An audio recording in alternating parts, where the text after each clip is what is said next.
hooked up. Oh, okay. They're just right now. They're just for looks until we get everything. We get a new mixing board and everything. So now I gotta move my shit. Okay, yeah, move your shit. Yeah, there we go. I had the other artist that had in here at 2 o'clock, and I had to move my shit over this way because this shit was like all you could see was like it was like this. I've been going loco. I hope nobody notice. Pray to God I don't lose focus, cause if I do I'ma blow this. But these niggas want academy awards, they be acting like they soldiers. Guess I gotta show them I'm Baltimore, cause they know I told it. And one thing that I noticed, this world is getting colder. Feel like I'm gonna bring a baby in this world when he was from Philly. I don't give a shit as long as I got a jacket for my shoulders. But I'm feeling like I got R&B that singer. pistol in the stroller when I walk around. These niggas are smiling all up in my face, but behind me they talking down. But I'ma let them keep talking that shit, negativity's all around. These niggas is bugging loud. Until I run out on niggas and you know the way I say no talking now. Yeah. Right there? I ain't Real nobody matter. in it. Ain't gonna be on my shot. But mine put in the last 5 years. It's gonna be on the shot. It's supposed to Let me tell you how I know I lost my mind. Every time I get down on my knees and pray, I only ask God for time. I lost my mind. I lost my mind. Yo, little man, they try to give him a deal. I lost my mind and I still can't find it. I lost my Here's ramen. He said, but you want to I date lost my mind. I lost my mind. I lost my mind. Better time than you would have been I wanted to rap, but I was only working half the time. But I still got me a buzz, and now it's like everyone's passing mine. I ain't say shit, I started acting like a pantomime. Now they blind to the raps in mine, but I don't switch my grind up, that's asinine. Gotta get closer to my family for my mama's sake. And at the same time, I'm staying on my right grind with no kind of breaks. When I think about a fall, my career's behind my heart, it kind of breaks. Everything demanding equal time, but ain't no time to wait. I'ma stay grounded in my faith, cause I know God is stay by my side, helping me keep my head high in these trying days. Wanna keep smiling, so I'm finding shit humorous and nothing. Slicing bitches out the picture like it's humorous or something. The first woman I trusted, this is the first woman I trusted. This some bullshit with another nigga lost everything and that's busted. I don't give a fuck if I love her. When I get uptown, I'm a buster. I'm bopping around that same hood, I don't walk around with no crutches. I lost my mind. I lost my mind. I lost my mind.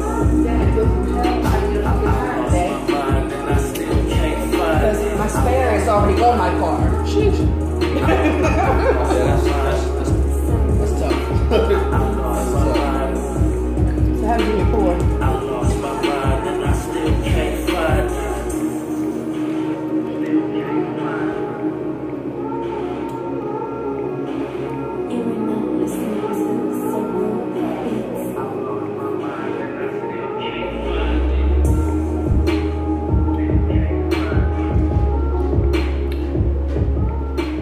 Welcome to In the Spotlight. It's your girl Lisa, the Baltimore Paparazzi. And that was Lost My Mind by my guest, Apex the Genius. Yeah. What's going on? Yeah. This for anybody that doesn't know, this is my little brother. You fuck with him, I'm gonna have to fuck you up. I don't care if he's bigger than me. Put that on vibrate. Right. I know I had to turn my notifications off. Oh yeah, that's about to go down. Right. So, yeah. I had to bring Apex in for a number of reasons. Long time coming. Right. When I met Apex, he was about 17. 17. Couldn't get in the club. Had to sneak in the club and got on the mic and just tore the mic up every single time. When I found out he was only 17, I was like, wait, but hold up. Big ass baby. Right. Right. Yeah, we've been through a lot over the years. Like I sincerely, like, I'm gonna tell you, like I tell everybody else, I always put a disclaimer. This is not an interview, it's a conversation between friends. Even if I don't know my guests, it's a conversation between friends, because that way you get to know people a lot easier, and it puts people at ease. I've had people come in here and be like, I'm not sure what you're going to ask me. I'm like, to be honest, I don't know either. it's just a conversation, and I get off track a lot because I think I have adult ADD, so I kind of lose focus. And, Me too. And go this way and that way. That's why it's me. That's right. I know. So, like I said, we met. I think I remember it was Turntable Club, 2008. Yeah. I got pictures. Yes, you do. I got pictures, and I've gotten the chance to watch you grow, not only as an artist, as a battle rapper, but as a human being. You know, you in the years that I've known you, you became a father. You know what I mean? Yeah. That's one of the biggest things in life to ever happen is you have a child. Now your life is like, oh fuck, it's not about me no more. Right. That's the biggest transition. Right. Not a hard transition to make, but it's a big one. Right. So, you know, like I said, I had to reach out to you for a number of reasons.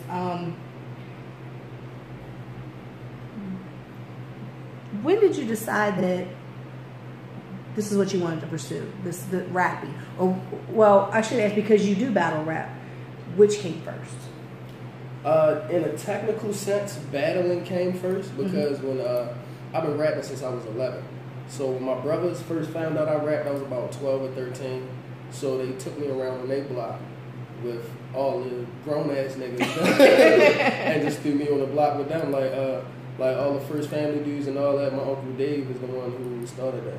So I was around that. David Barber? No, not David Barber. Dave Lopez, the one that started First Family. Oh, okay. Yeah, so they just brought me around there and threw me in there with them. And I just kept going and kept going and kept going. Always battled in high school while doing music. And then I'm just like, yo, people like it. I'm good at what I do, so let me actually do it for real. Right. Yeah. So, like I said, I met you off of the strength of music first, and then was introduced to your battling career. And I'll say this: you're deadly when you write, but you're scary when you freestyle. Yeah. And you're one of the only ones that I've seen in and I don't follow battles. I don't even be watching battles at all. That's the thing. But when I was there, and I've seen like guys lose their place, and then they start like freestyling or whatever, and he didn't mean to put that there. He didn't mean to say that there. He didn't mean. Right. But it's like you got this catalog in your head that it just. I've seen it, and then I'll be like, yo, that was dope. You're like, that was hard. You'd be like, I just freestyled the shit out of that. Yeah. I'm like, yeah. Hold up, wait a minute. Yeah, it's pretty much just like you, as a person who comes from the dojo that I come from, as far as rap wise. Right. Like freestyling is a thing that you need to have. It's an integral skill in being a complete artist or a complete MC. That's like a person who's good at shooting the ball on the court, right? But they can't dribble for shit. That's why are you out here? Okay, right. Cool, you can shoot, but you got 4 other dudes on the court that can shoot and can dribble and all that, and you pointless. You make yourself pointless. Right. No, I need to know how to do all of that, just in case I gotta switch gears. Because one thing I hate, like I know you've seen some of these written battles where people, they forget their place and they be like, oh, I messed up, and try to go run the verse back and then fuck up in the same spot again. Yeah, I'll never be one of that.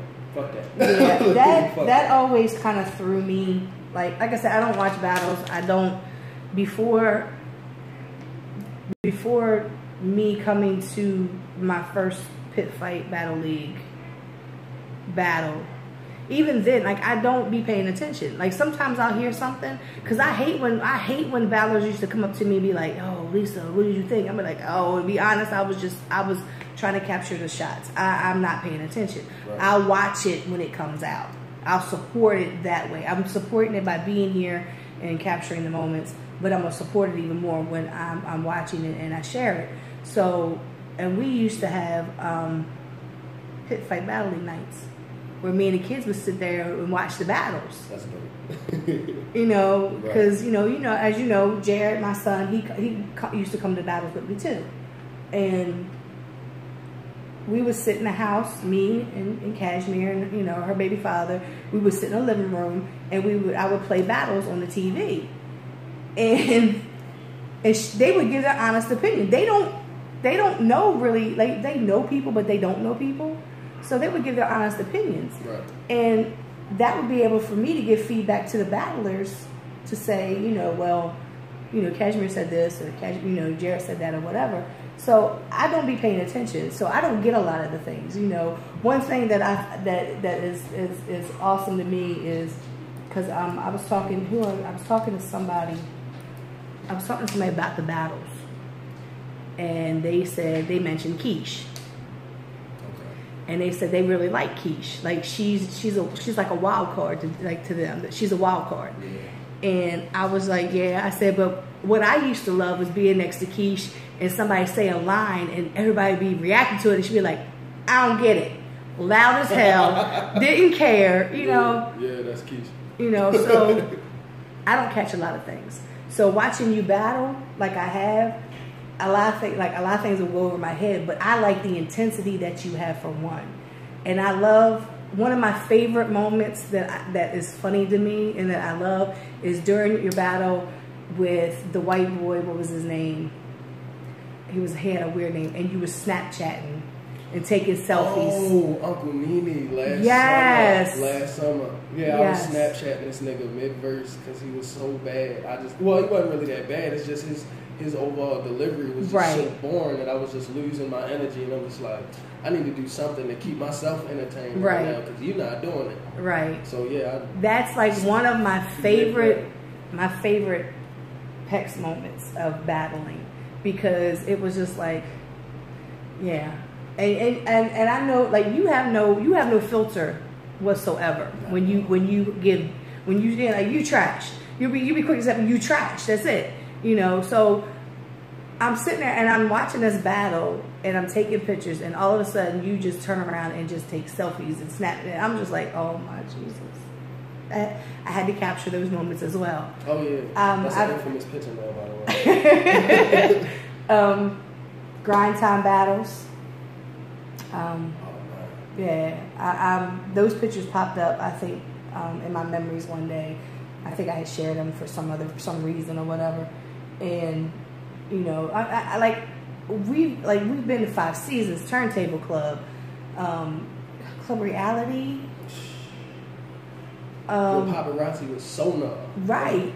The speaker boxing battles before there was any of the written battles and shit. No Guts, No Glory. You know, there's so many events and so many things like I've been able to see. The Masters. Right. Like I've gotten to see you perform at and show your talent, and I don't think people understand that you're one of the few that I know that can spit fast. Like you got that, you can spit fast. Oh yeah, the chopper. You know, the chopper. I'm pretty good with that. Right. So there's so many aspects to you. Right now, in the battle league, have you taken over the what's called the new breed, or you've taken over that as far as setting the battles and all up? Because I see the reason I've noticed is because I see you posting a lot about it, and you posting like you know the there's a lot of new names I'm saying since I'm no longer I don't want to go to the battles and whatnot. Yeah. So I still pay attention because I support the battlers. You know, I support them because they're doing something that they love and they want to achieve the next level of greatness, I guess you can call it that. Yeah, pretty much. Because I mean, we have seen battlers that have come in, and a lot of names have come through the pit. You know, Daylight was there before he went crazy. Yeah. Big Cannon was just there. What, last year? Yeah, Big Cannon was down here last year.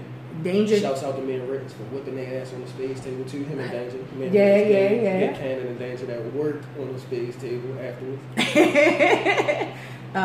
Danger, Danger. He's made a big name for himself in the battle world as well. Like, there's been a lot of really like I said, I don't know. I had never heard of Big Cannon before. Right. Daylight came and he was sitting outside of 5 Seasons. I was like, who's the crazy guy with the tattoo on his face? By himself. By himself. From California, came to Baltimore by himself. And got stood up. Sitting out the 5 Seasons before the event started. And got stood up. But that gave one of the best on the spot battles ever, because Danger's opponent ain't show up neither, so him and Danger. Right. So yeah. So what's it been like stepping up into that role of, I mean, because you're still, to me, you're still a kid in the aspect, you know, you're still young. So now it's like you taking on this, to me, it's a responsibility. Yeah, definitely. Because I've thrown shows, and that's been a pain in the ass. I can only imagine with these battles. I mean, and you're dealing with the newer breed, so it's not like dealing with the divas, is what I, you know, because I've been around, so I've seen the, well, he's beneath me. I don't know how many views are we going to get on these battles. Right. You know, so what's it been like, you know, stepping up and taking that role? It's a pretty big responsibility, but for me, it's not. I don't see it as a difficult responsibility, because it's something that I honestly wanted to do for a while. Mm-hmm. Because when I started to see how certain things were changing and some things weren't changing for the better, I'm like, yo, since I've been here since the beginning, and right. I'm one of the few people that have been here since the beginning and stayed, that's still rocking like full hard body, if you will. Right. I'm one of the people that's still rocking with it 100%.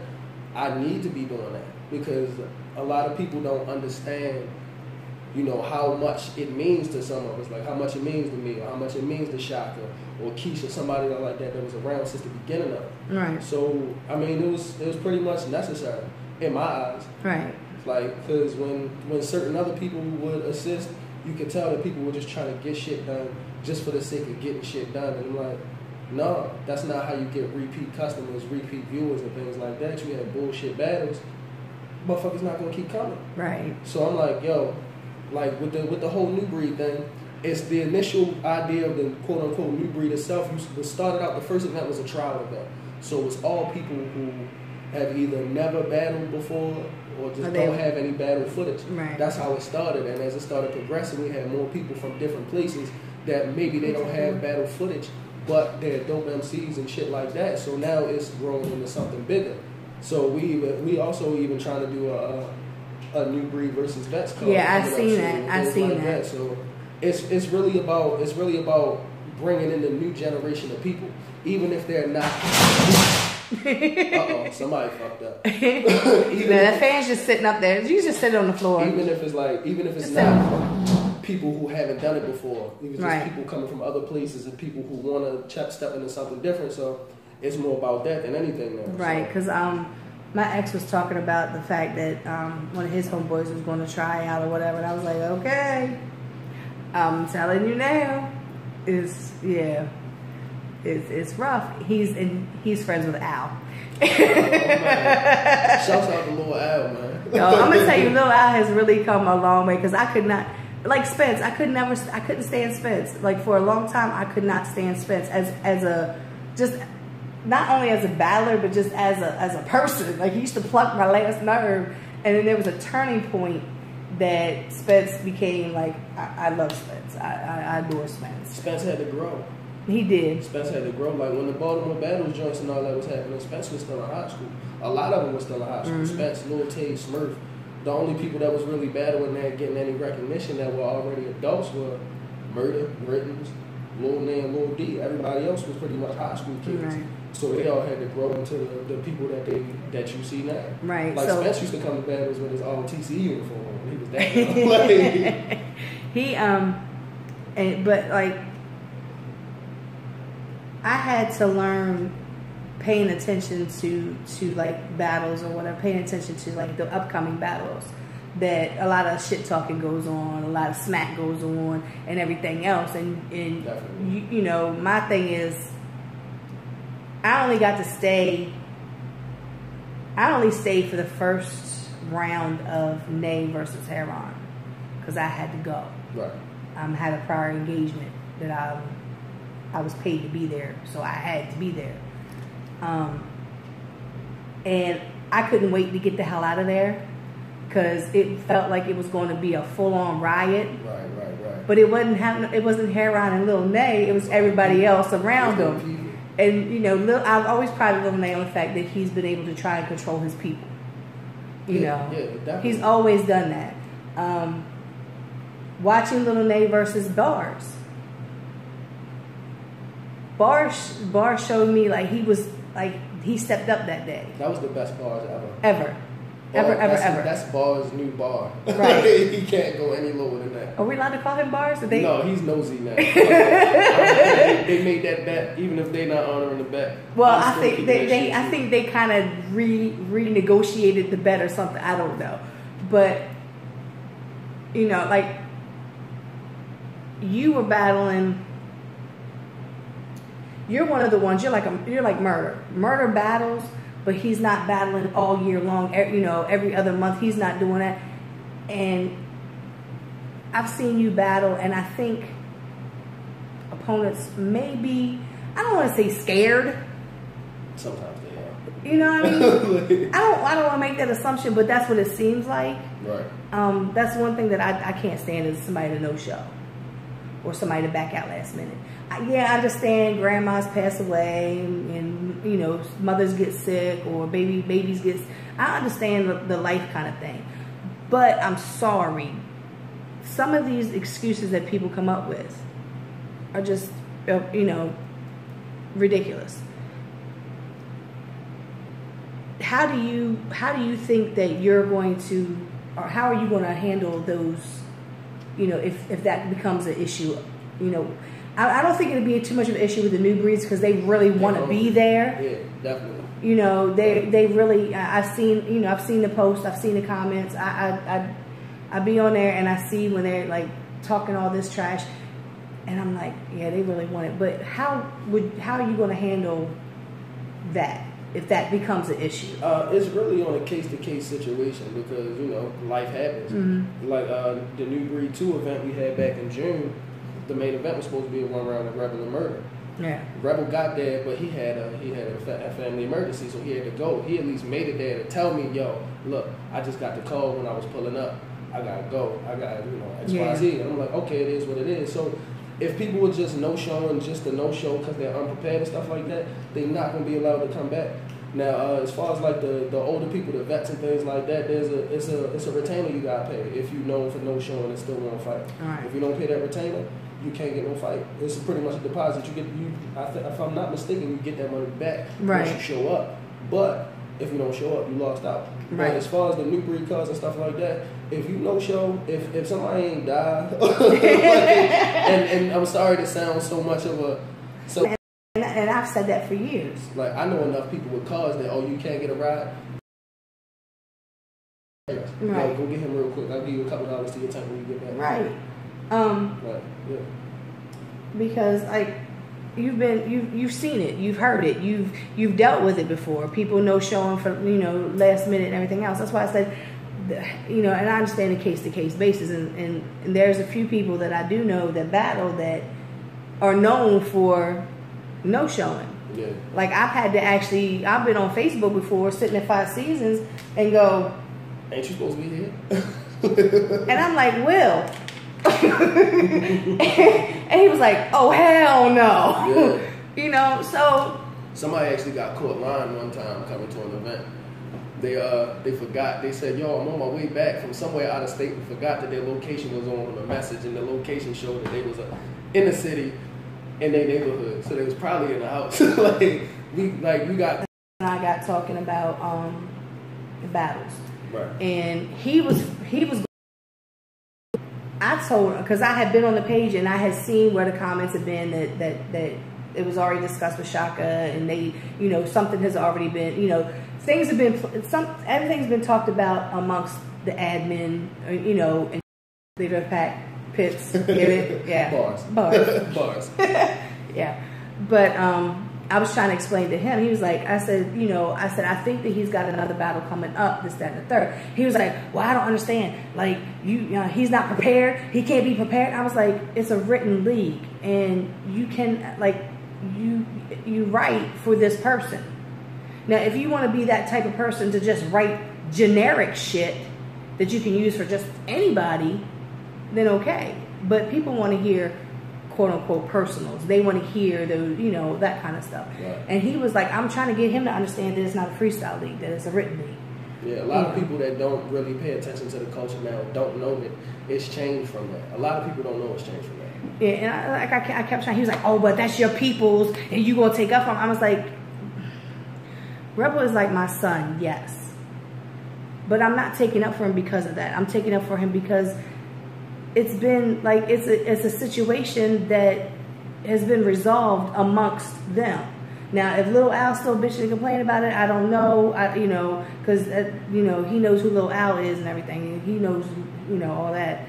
And I'm like, he was like, Lil Al's gonna murder him. I said, well, if he does, he does. Like, I'm not arguing. He's like, I said, I'm not arguing over a battle that, you know, a battle that I'm not in or anything else. So, which do you prefer? Like, do you prefer the written league opposed to the freestyle league, or is it based on the battlers? For me, it's more based on the event than anything, because since I have the ability to do both. I enjoy seeing both. The reason they stress a lot of people not to freestyle is because a lot of people can't do it. So when they go to freestyle, they sound like shit. But then you got people like, for example, Disaster, DNA, people like that who are good at freestyle and that can seamlessly mix in their freestyle with their written material, and you really can't tell the difference. Right. So it's really all about the event and the battlers for real. Like I enjoy freestyle battles. Like somebody on spot coming like, yo, we can go right now. Go and spit your little written verse. I'm gonna smash you. And that's what used to happen outside. I missed the 5 seasons. I swear to God, I missed. Somebody, Young Sack told me that somebody bought it and they're opening up, doing stuff there. So I need to get my foot in the door and find out what's going on. Yeah. I'm just saying. Yeah, but that's what used to happen outside the 5. You know, people be out there and after the, you know, and being down at the depot now, down here on Charles, down a few blocks over or whatever, you know, down on Charles and down, or up, down, yeah. I get my bearings. That still happens, but it seems like it's changed a lot because maybe the area, maybe it's the people. It's definitely the people. It's more like, it's like the generation shift for real. Cause like I remember seeing the generation shift when I was coming in, being the youngest dude around and all of that, and seeing how people acted and reacted and things like that. And now being one of the older dudes, seeing the younger people coming in, it's like it's a lot different. It's really just the people. Yeah, because like I remember being in 5 seasons a few times. Now, like I said, I'm gonna take it back. I remember being right down the street here on 25th in Maryland, down in the basement. Shaka Pitt's basement. Hot as a bitch. It'd be 150 degrees and go outside, be 20 below. And we'd be outside with steam coming off. Right. Jackets on. Because it'd be so, they try to fit so many people in there, you know, like Shaka, we actually have to put a RSVP, you know, definitely, to come in with them damn mirrors. I used to hate that, trying to take pictures and the damn mirrors is right there. Or I get myself in, I don't like, you know, I'm getting myself in the shot. No. But Keisha just said with the wet ass floor. All the condensation from them hot ass niggas. Yeah. But you know, like I said, I've been there, you know, we've been there since the beginning and whatnot. And like I said, I've got to watch you grow musically. I've seen you be on the stage at sound stage. I've seen you perform at different venues, and it's like you're an old soul almost, because it's like you've been there no matter what. Like even when you were 17 at Turntable Club, I can't remember which event it was. It was because he had a cipher. Was it with his birthday party? Cipher. Yeah, the birthday cipher. And there's a lot of people in that picture. I'm like, who the hell is this? Look, one thing we did not know until watching that video from the cipher back probably like 2-3 years ago. Rio was there. We didn't know that at first, and he rapped right after I did. Right. And we didn't know who this tall, skinny nigga was. Tall ass Rio. I had a picture of him. I'm trying to find it. I don't know if I have it or not, because I lost a lot. I'm trying to figure out who snuck him in, because he a year younger than me. Right. And I got snuck in that bitch. Right. But I had a picture of him where he jumped up to touch the ceiling fan at 5 seasons. You know? Right. So, like, just going back and like talking about the shift and everything, going from Maryland 25th, where it was just like a handful of us in there, and then going to 5 seasons, and then Grind Time became a part, become a part of everything. And the pictures from Grind Time, and it's just like a sea of freaking people in there. And then even like to going to just the pit, the league just being, just basically us and not the Grind Time. And it would be a sea of people in there. And then all of a sudden it was just like trying to pull teeth, trying to get people to come out, and trying to keep people to come through. So, do you have any ideas on how to start a fire underneath people to get them to come to these events? Definitely, because from the outside looking in, because being a part of it, you be pissed off when there's not a lot of people there and shit like that. But being able to look at things objectively, I could really tell what was causing people not to want to come no more. So the price of admission goes up, while the quality of battles go down. So you're not gonna, if Blood on the Shoes was probably one of the best events that they ever did. The one with PG Skillet and Tay-Rock was the name of it. When Tay-Rock threw up and all that shit. Like, I'm glad I was not there for that one. I'm sorry. Yeah, I'm glad. That was one of the best pit events This ever. in the video. $10. Right. So when the price started to go up, the quality of battle started to go down. It's like, yo, if I was getting all of this for 10, now I'm just getting this for 20. What's the point of me showing up? I can just catch it when it goes on YouTube. Right. So I mean, that would have been my feeling about it as somebody who's not involved with what's going on. So the whole thing is getting quality fights. That's what makes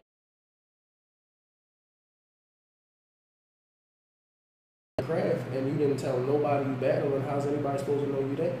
Right. And that kind of coincides with being an artist.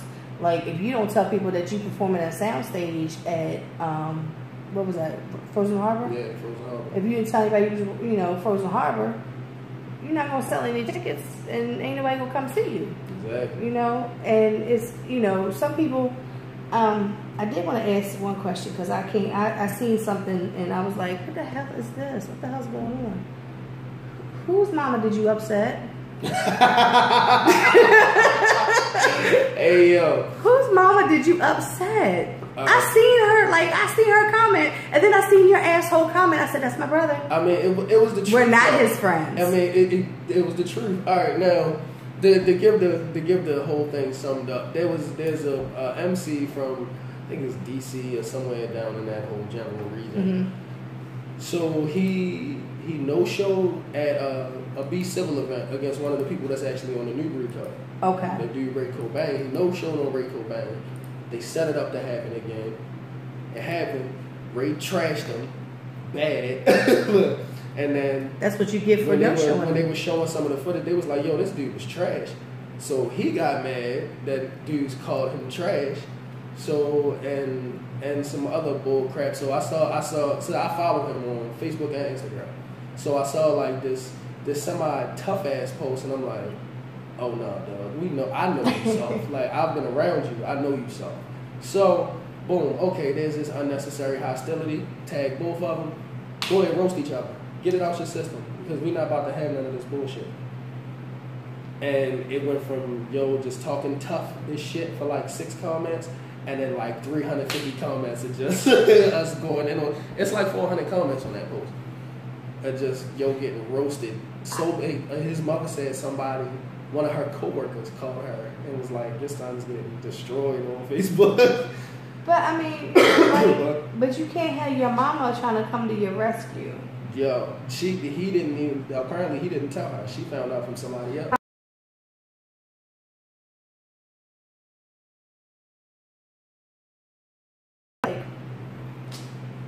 Okay, how old is this boy? Because if he's like over the age of 18, I'm sorry. But see, here's the thing about that. After she went back and saw some of the other stuff that was said, she like, oh, okay, I get it. Okay, so she did kind of. Yeah, she understood what was going on. She jumped out. She jumped out there with no parachute. And then she tried. She kind of. I mean, as with anybody for their kid, In any situation, anybody who loves their kid go jump out the window. I don't know. I love my kids, but my first thing is if something happens and Jared comes and I see something, I'm gonna say, Jared, what the hell did you do? Because I blame my kids first. Right. I mean, but if you that's one thing. But if you jump in real time, you don't really have time to ask that. Right. You jump in real time, and it's like, and I even explained to him, like, yo, he's lucky that when there's a serious threat and pull up to the next event and catch you outside. Right. Because you know for a fact some of us are like that. Like, yes. We will pull up and catch you outside the event and leave before anybody knows what happened. We were planning on doing that at a couple events. Mm-hmm. Yes, but everybody kind of said no, don't do that. In the interest of professionalism. I was like, okay. Because at the end of the day, it's a business. So in the interest of professionalism, right. You kind of can't do something. I just had this similar conversation with the artist that was on at 2:00, and we were talking about like people from the streets coming into the business aspect, and sometimes they don't know how to separate the two. Yeah. And you know, you can bring a little bit of that street into the business, but you cannot bring all of that into. You know, like I know there's been many times that I wanted to punch somebody in the fucking throat. There was an artist. There was a rapper who was on the page and was joking, quote unquote, joking with me. You don't speak to me when you see me in public. You don't speak to me. You don't say nothing to me. We're not friends. Right. So don't joke with me on the page. And he made a comment, and I said, "See you when I see you." That's all I said. Straight up. Next thing I know, Will and Shaka in his inbox, "You need to apologize to her." I said, "You don't need to apologize to me. I got an apology. I didn't want it because my thing was, I told you, I gave you a heads up. Don't. I don't know you. I'm not going to say I don't like you, even though I really don't like him, but I don't know him well enough to not, you know, on a personal level, not like him. Right. But don't play with me. Don't try to play with me on here, and you don't speak to me in public." True. Because Poplar Grove came out of me, and I'll see you when I see you. And I was really going to punch him in his fucking throat next time I see him. And I still have not seen him. I've not been at any events that he's been at. So, I think I remember what you're talking about too. Right. So, so I understand that, you know, and sometimes the anger in me comes out, and I have to remember, you know, who I am to certain people. Right. And what I represent to certain people. So I'm still going to be Lisa. I'm still going to get on Facebook. I'm still going to say what the fuck I want to say. If you don't like what I say, then stay off this page. Go on Baltimore Paparazzi, because I don't say shit on there, but share people's stuff. Share my, you know, if that's the person that you want, you don't need to be on my page. And that's all there is to it. But that whole aspect of, and I think another thing that you were trying to do to that young man was make him better. Almost like in a brotherly way. You know how you try to, like, you fight with your brothers to toughen them up. So you all were roasting him so he will get it together that he needs to be better, in a sense. And that's the thing. It wasn't even really about that. It was about him and Ray roasting each other. So in case they had anything that they wanted to get out to each other. Because like when I posted a picture of him in the post and then posted a picture of Ray right behind it, like, found the funniest one of each of them and posted them, like, go ahead. So it was really about whatever animosity y'all had, you're going to get this out, because guess what? Y'all not going to, if y'all think y'all going to pull up at the New Breed 3 event and do some bullshit, you don't understand how we operate. Right. Because there's a reason that we don't need security in the depot. Right. There's a reason that we didn't need security in the 5, but Larry was just house security. Right. Like the few times that incidents have happened, ain't no security put nobody out. We put them niggas out. Right. Right. So the only time that I've ever seen security was the Heron and Nate fight. And that's it. And the only reason why I know the security was there is because his big ass was in my goddamn way. Yeah. I was like, excuse me. Yeah. I honestly feel like it was unnecessary because they know how to control their people. Right. They know how to control. I had to look at Barry a couple times and be like, shut the fuck up.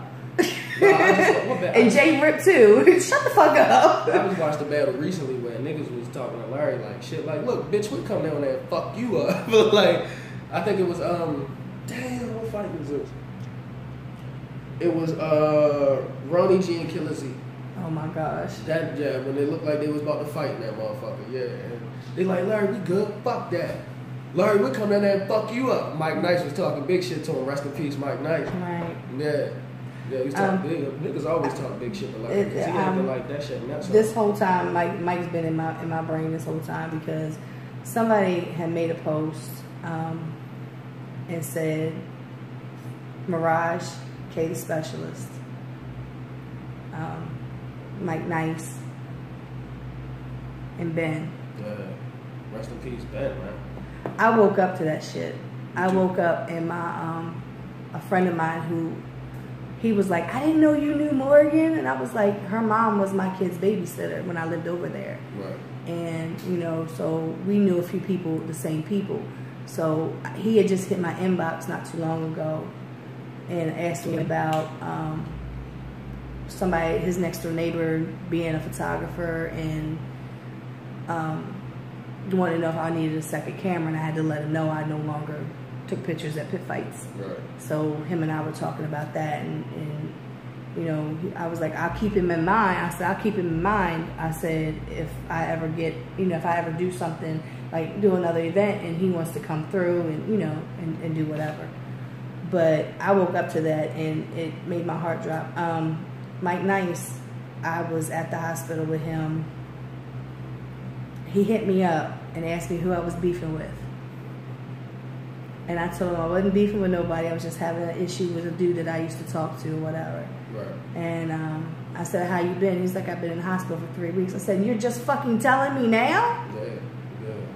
And I went up there the next day and sat in there with him and his girl and talked to him, and you know, we talked about a whole bunch of different things. And then I finally came back up there. That's after he had his emergency surgery. And I sat in there with all the family, you know, me, Josh, and everybody. And they were in there, the nurse was in there changing his stuff or whatever. Right. So nobody could go in. And I was like, well, I gotta go. I said, because I gotta go do my show. And I went in there and the nurse was like, I'm almost done. I said, I understand. I said, but I have to go. I said, I just want to come in here. So I got, my last words to Mike Nice was, I love you. You hear me? I love you. And I walked out, and then, you know, he passed away. Yeah. And I wanted to go to the funeral, and I just couldn't. I couldn't. No, I couldn't. I was. Yeah, it was an awesome service. I didn't know his little brother could sing like that. Yeah. His whole family, like, they were playing music in there for him. They were playing everything, rap, gospel, everything. And he was one of those people at the pit that I have so many pictures of him because he would be posing for my camera, or I would just sneak a picture of him because he was laughing so hard at something. Right. And you know how I do, like you all be reacting, and I'll take a picture of you guys because in that moment something funny has happened, you know. Yeah. So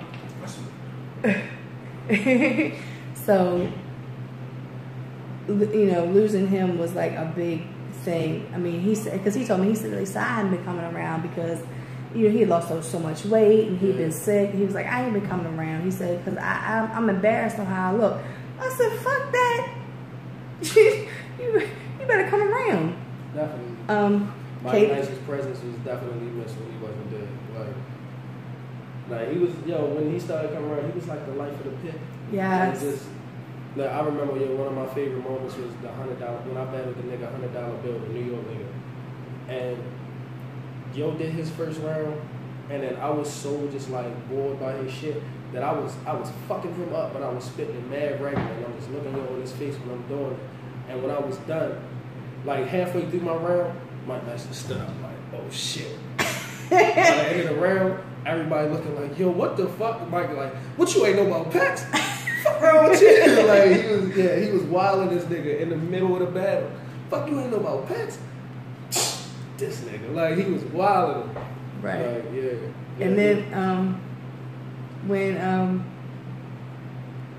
Rolla did his first battle. Oh, Mike Nice. Right. Yeah. That was, and I think that was the the bond that him and Mike formed because of that. You know what I mean? Even though they did kind of look like twins, I guess. Yo, they did. They definitely did. But you know, like I said, Kay the Specialist, who was in the pit a few times, flipping people off. Kay the Specialist, who've been in the pit a few times, and you know, Mirage.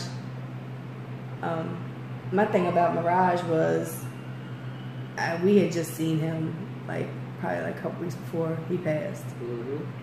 And it people don't understand, like, you form these bonds. Like, you could be on camera, you could be in this battle, and you could be cussing this man out, talking about his mama, you gonna do this, you gonna do that, and people don't realize that afterwards y'all having a drink and smoking some blunts together, right? Like, yo, we just put on, bro. Like, right. And I think that people don't realize that a lot of that animosity in a battle is adrenaline. Mm-hmm. But it's not real. Some of it's not, like, you don't really hate that person. Yeah, it's real adrenaline and real aggression, but it's not, that hatred ain't real. That hatred ain't real. Like, you really, you know, it's to become to the next level of your abilities. It's being a good entertainment, right? Because that shit is entertaining. Like that, like about the Nia and Heron battle. That's some type of energy that we haven't seen in the pit in a very long time. Right. Like just that whole, these niggas about to fight. Right. So that just make the bars that much better. Even if the bars are kind of subpar, it just makes you that much more into it because just that energy. Because anybody who understands the world know that energy transfer is real. Right. So when you just have that energy, everybody, the niggas that's with them is riled up. Everybody else is riled up. Like, yeah, we in this shit. So yeah. Look, speaking about Mirage, a lot of people don't know. Me and Mirage had a type of bond that a lot of people didn't know about because our fathers shoot pool together. So when I heard that he got shot by the police, my father was telling me, he like, man, you know, that was such and such. I shoot pool with his father. I'm like, oh shit. Like that's what he told me about it. Yeah. When I found out, I went the hell off. Like, everybody's like, oh, well, he shouldn't have been shooting a shotgun. And I don't give a shit. The cop come around the corner and didn't say, drop your weapon, police, nothing. He just shot his ass. Like, you know, they had witnesses to that. And they were in the process of, of lawsuit and all that stuff, too. But he had a blood clot in his lung. Yeah. And he passed. But, I mean, we've lost people, and not just losing them as passing away, but we've lost people, like, by just not battling anymore. Yeah. You know, and I'm like, I look back at the roster that used to be there, and I'm like, did they give up because they just didn't want to do it anymore, or did they become divas because they thought they were better than everybody else and nobody could beat them? Which I hate that. I hate when somebody says so-and-so is beneath me. No, you're scared that they're going to have a good day and you're going to have a bad day. Yeah, pretty much. That's pretty much what it is. I thanked Rolla many, many times for taking that battle with Rebel. Oh, yeah, bro. Yeah, that was a good battle. That was a real good battle. I've had people tell me that Rebel won. Yeah, he won. Rebel definitely won that. Yeah, I thought Rolla was about to come in there and walk all over him. Right. But, yeah, Rebel took that. Right. So, you know, and like I said, my ex was like, oh, Rebel just thinks he's better than everybody else. I was like, well, he really has proved himself. I mean, in the city and out of the city. Yeah. You know what I mean? And I said, and if Rebel loses, Rebel says, I lost. You know? Definitely. But, you know, and it's I'm not going to say it's a persona, but it's what you have to do as a battler. Just like as if you're an artist. And I'm sure when you start doing, when you're rapping and everything else, and you put songs out there, and you're like, it's the best song in the world. It's the best song in the world. You know, I'm the best. You know, I'm best at what I do because that's what you believe that you are, and that's how you're going to carry yourself. You're not going to sit there and say, "Oh, I'm a subpar rapper," or "I'm a," you know, you're going to put yourself up on a pedestal. Right. The way that I keep myself from being like assholeish in that way is, I don't say that I'm the best nigga in the room. I wait until somebody else says that they're the best in the room, and I show them why they not. Right. That's simple. Because I can honestly say I've never heard you, you know, say that you're You just come out and say, I'm better than everybody. You know, I've never heard you actually come out and like put that in the atmosphere or just be, you know, just whatever. Because I don't like, my thing is just not even to sound cocky, because some people think shit like this sounds cocky, but I know what I do, and I know I'm good at what I do. Right, and you've had people come to you and tell you that you're good and that, oh man, I can't believe da, because I've told you that myself. Right. Songs as well as battling. You know, and I tell you when I think you fucked the hell up when battling too. Of course, because I know when I did too. I'll be like, what the fuck was that? Like, man, I freestyle. I was like, yeah. You know, or like, you know, so, like, how do you, like, okay, with your music, because I don't really want to focus just on the battling, because I know you've been like, you do music as well, because as we just played a song, but Death to Whackness, where did that come from?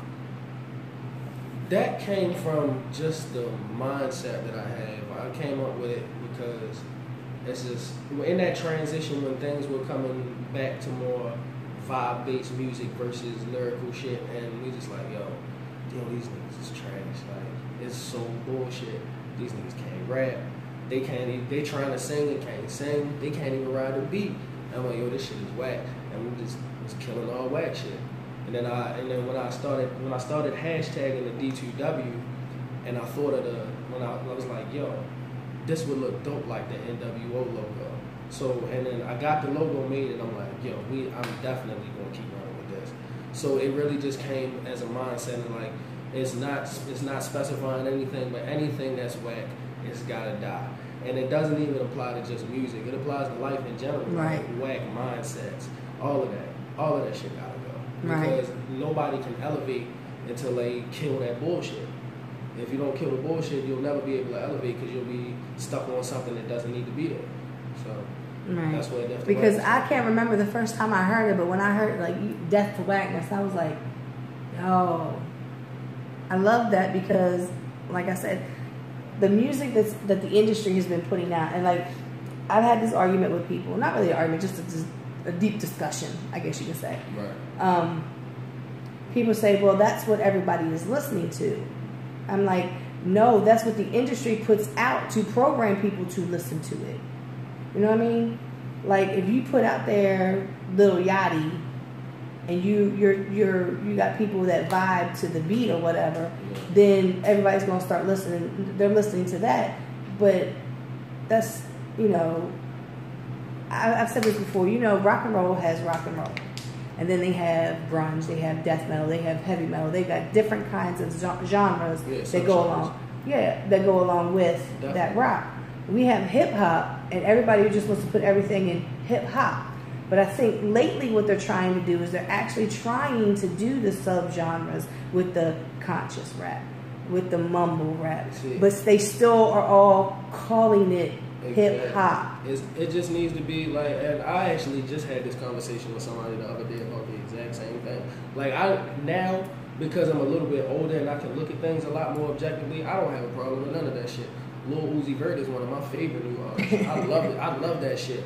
In the car, you know how my shit sounds. Mm-hmm. So all that shit. But see, and that's what I'm saying. That the beat and all, like, you know, the beat and all, like, I don't know who these producers are, but they're making good beats. Yeah. I just can't get with words because I'm such a storyteller. I listen to Lil Uzi Vert and Pharrell song, Neon Guts. That song is amazing. Uzi and Pharrell, that song is amazing. But so like, I mean, they could, like, these people have a responsibility. These newer artists have a responsibility to say, yo, this is something else. And they've said it, but they didn't take it and run with it. Like, right. Like I watched some Uzi interviews where I think it was an interview with Ebro when they like, yo, I'm gonna throw some of these beats on, and they like, yo, if you play some of them old ass 90s style beats, I'm not gonna rap on it. That's not what I do. Right. You can't do nothing but respect that. You right. can't make somebody want to do what you want them to do, right? Just because they've been classified by somebody else as this, right? You know, you can't do that. So they're saying like, yo, this is not what I do. If you're doing something different, it's up to y'all to come together and really coin the phrase for what that different thing is. And I'll say it really starts with, I'll say Future, because even Gucci, like Gucci Mane and Jeezy and shit like that was a lot more lyrical than some of the stuff that's coming out now. So I say starting with Future on down with most of these new artists that came out, it's up to them to come together and coin what their style of music wants to be called, because it's not hip hop. Right. And that's not a bad thing by saying it. It's just something else. Right. Just like how you were saying with rock, just like how EDM has different subgenres. You got techno, dubstep, trap, drum and bass. You got all of these different subgenres. But I really think because the original thing I say because it's black music that they just want everybody in one little section. Because like if you already know how I feel about that. Even when we used to go in the music stores, everything else y'all sectioned out and shit, and it'll be hip hop / rap and R&B. Right. Like all you black people right here. Let's put all the niggas right here. Like, I can't say that word. I got you. But you know, and that's and that's the way I feel like I said with hip hop. You know, with the genre hip hop, it's the same thing for me. Like, I think they just. Well, it's y'all are rapping, y'all are rhyming words, so it's just gonna be all hip hop, and it's not. There's too many different genres out here to be saying that it's all just hip hop. You know, like I said, you got the conscious rappers, you got the the what I call the mumble rappers, you know, and everything like that, and you got the even in the beginning, you got KRS-One. You couldn't put KRS-One his messages he was giving to Das Effects. I mean, it wasn't the same type of thing. But they were grouped as the same thing, right? Because of what they look like. But because nobody has basically challenged that idea, you know, maybe one or two people say, "Hey, well, this is not the same as this." You know, I've had arguments with people about, you know, well, it's all hip hop. I'm like, no, it's not. It's based off the principal idea of hip hop. But it's expand, you know, like I think it was Skipper was talking to me about it, and he's saying the music has to evolve. I understand that. I'm sorry, I'm still stuck in the 90s and 2000s. I mean, and that's the style that you like. Right, and Kevin Gates and Tech Nine and Stevie Stone, and you know, so I have my preferences that I like and I listen to. Jared will walk through the house and play something. I said, what the fuck is that? What? I'm like, what the fuck is that? Turn it down. Put your headphones in, something. But I think, me personally, I've heard songs with trap beat music, but they're telling me a story, and I can pull that story out. Kevin Gates is a perfect example. You Right. like Starlito? Huh? You like Starlito? Who that? Oh man, you don't Right. I'm so out of the loop. Like I wasn't even on Kevin Gates for a long time. For somebody who likes Kevin Gates, I'm surprised. I love Kevin. I love Kevin. Kevin Gates says Starlito was his favorite rapper. They Really? like the same age. I'm gonna tell you, the kids was playing Kevin Gates for the longest time. Cashmere was on Kevin Gates long before everybody else was, because she would go into her mixtape app and just download stuff and listen to it. So she had been on Kevin Gates for a long time. And then Jared got on Kevin Gates, and then they was like, I was forced to listen to it whenever I rode with Cashmere in her car, because it's her car. I had to listen to what she was listening to, and I was like, what is this? And she's like, it's Kevin Gates, Ma. I'm like, at that point I knew I was old, because I was like, oh my God, what are you listening to? And I was like, oh, I just turned into my mother. And the very first song that got me with Kevin Gates was Hard For. And it was because of that one little thing. It says, what is it? Look, something about his dick only gets hard for you. My dick only gets hard for you. And I was like, yo, what the fuck? So what I did was, in my usual self, I went and looked at the lyrics to his music, and I seen the stories in these songs. And I became a fan because of these stories he was telling. And even though, like I said, I like songs I can relate to. Now, I'm white, yeah. But I can relate to a lot of things that's going on into this music that I'm listening to. You know, I said this last night. I had somebody post up, if you ever gotten beat with an extension cord or any of these, it was like an extension cord, wooden spoon, something else, something about you from a black family. Like, I'm not from a black family, but my mama whipped my ass with a plastic hockey stick, and she threw shoes at me, and you know, yeah. Right. So yeah, it happened in my family, right. But I can't relate to him drinking lean. I don't drink lean, but I can relate to his relationship things that he goes through. Just like I said, like music that I'm listening to, I can't relate to the whole when Molly was the thing to talk about in songs, Percocets, you know. Molly Percocet, mask off. Shouts out to the Molly and the Percocet. Say no. But you know, I like songs I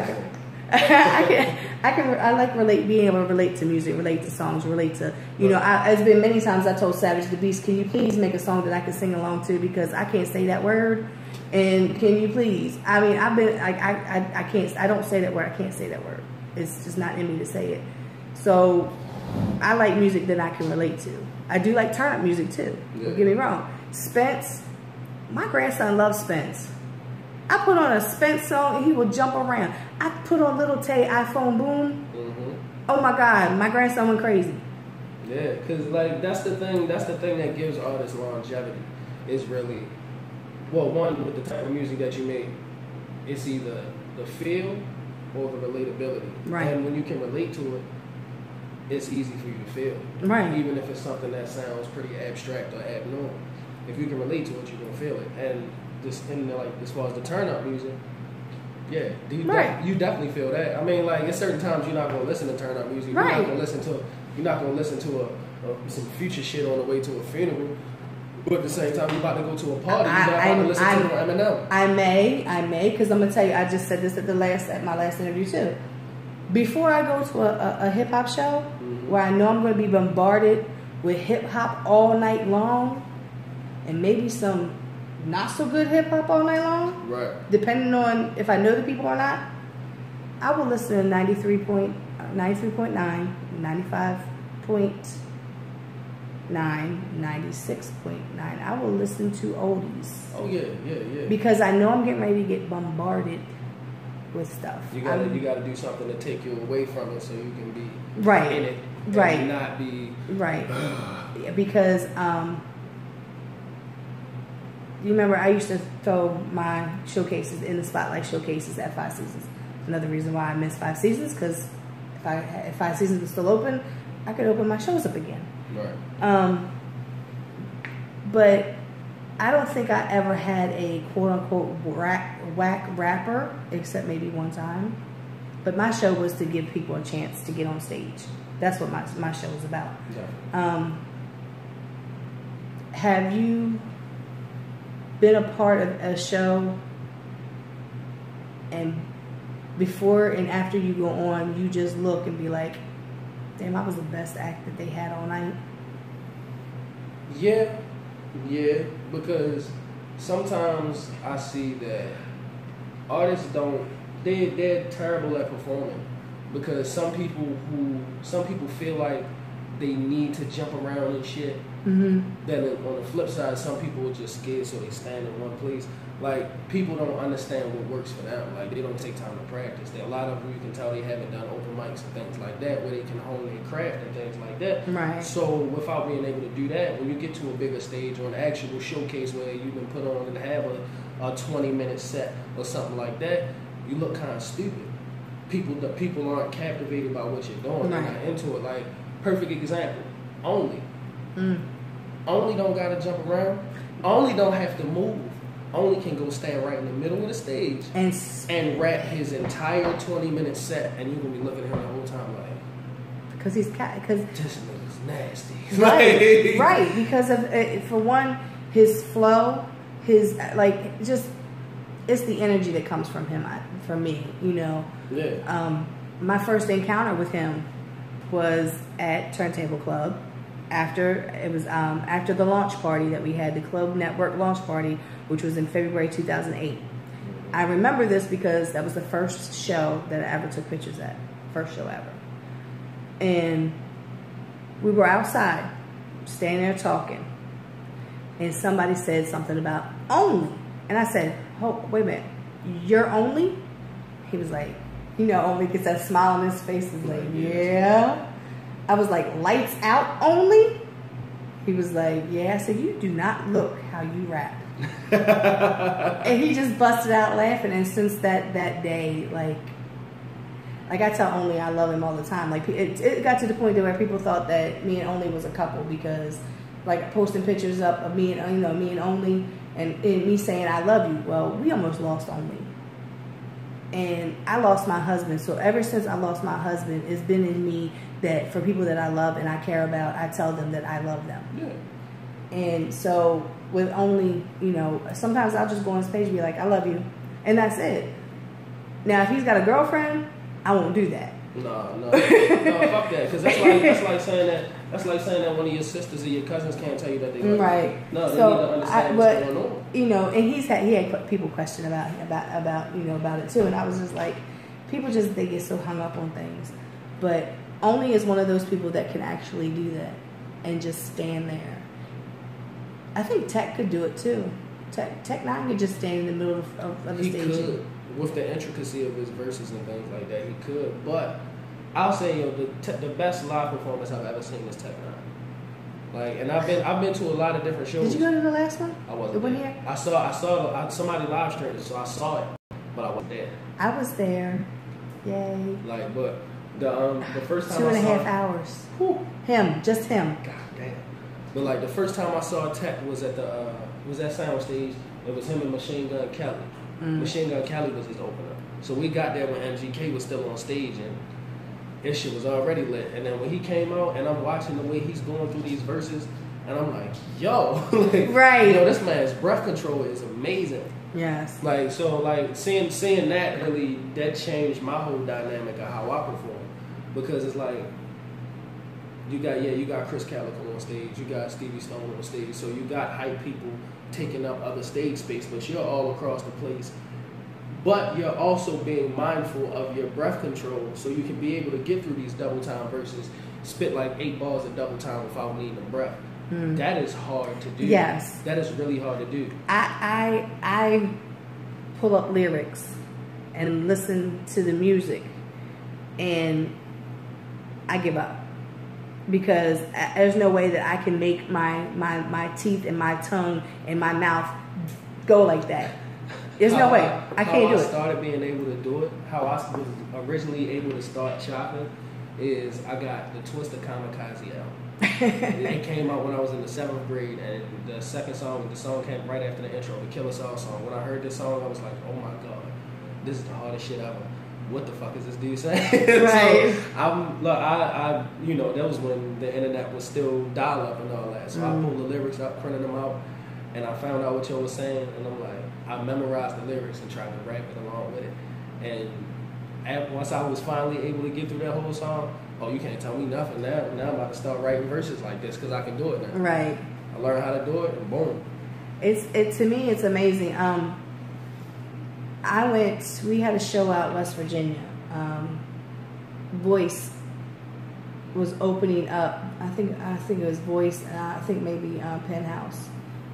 They were with Wisdom Court, and we went out to West Virginia to open for Twisted Insane. For Twisted Insane. Okay. I had no idea who the hell Twisted Insane was.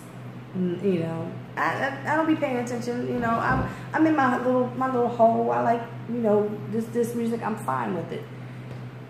Yo, he did a song called Kick Rocks. That's my shit. But this was a little bar in West Virginia. So I can't remember where we were at in West Virginia. It was just a little bar, and there wasn't hardly anybody in there. He was on stage, props, everything. Like, come out with a mask on, like, you know, like a horror mask on or something, like a latex mask, like all that. And I'm just like, yo, he is giving his 150% for this handful of people. So I became a fan of just that, his professionalism, his performance, you know, like that. Because I always say, for me to like an artist, basically it's your music and that, you know, how you flow and all, that stage presence is something. That means a lot to me. Like, you get on stage, like you said, I had a dude come up to me and say, yo, my artist is ready to get on stage. I was at Vanity Room. You get on stage, you better get your camera ready. Now, mind you, he had no idea who the hell I was. You know, I had my camera. He didn't know who I was. And I was like, oh, okay, I always have my camera ready, but okay. His artist gets up there, and it's him and 2 other guys. His artist sat up there with the mic up to his mouth with his eyes closed the whole set. What? I think I was there. I don't know. I think I was there. And I'm just like, so what am I supposed to be watching for? Like, at this point, I'm not even listening to music. And that's like, that also goes with the fact that I don't like artists who get on stage and have like 20 people on stage with them. Because guess what? I'm not watching the artist nor listening to you. I'm watching the drunk motherfucker over here who's trying to rap your words, but he don't know them because he's drunk as shit. So I'm watching him. Right. Or waiting for the drunk girl to fall off the stage, or, you know, I'm waiting for somebody else to do something. Now, I was at Vanity Room one night and I was waiting for the dude's money to fall out of his pocket because he was drunk as shit and dancing around. And the dude said something about calling somebody on his phone, and the dude pulls out a flip phone. And I said, yo, did he just pull out a flip phone? He just pulled out a track phone. Okay, I'm right.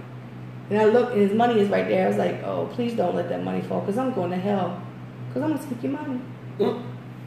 But, you know, I can't, all that, like, all them people on that stage, really, it really gets to me. If it's you and maybe a hype man or 2, yeah, cool. Yeah. But I don't think that artists need that many people on stage. Yeah, I don't do that. Most of the time when I'm on stage by myself. Right. Like, or well, I'll have one person. From the Harbor, I had Easy Prophet on stage with me. Right. Which I met him.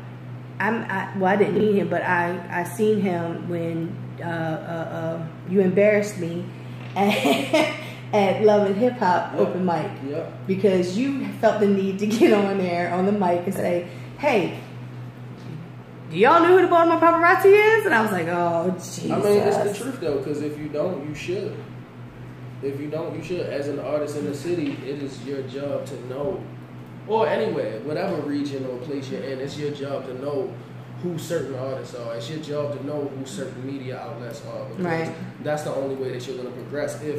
If you and somebody else are the top 2 media people in the building and don't nobody in the building know who you are, these motherfuckers is doing something wrong. Right. Because, yeah, like, you've been around for 10 plus years, so right. Whose fault is it? It's definitely and that's and it's kind of, and I feel as though we as like more veteran artists and stuff have a responsibility to at least do something small like that. It's not our job to hold your fucking hand and show you where you need to go, but yo, if it's somebody important in the building and you don't know who they are and you need to know, and you should, then, right. Hey, let me drop this jewel for y'all real quick. It's up to y'all to pick it up. Right. But I'm gonna drop that shit. And I you know, I used to do that when I first came in the scene, because I used to tell, at that time, a lot of people didn't know they didn't know enough about the business.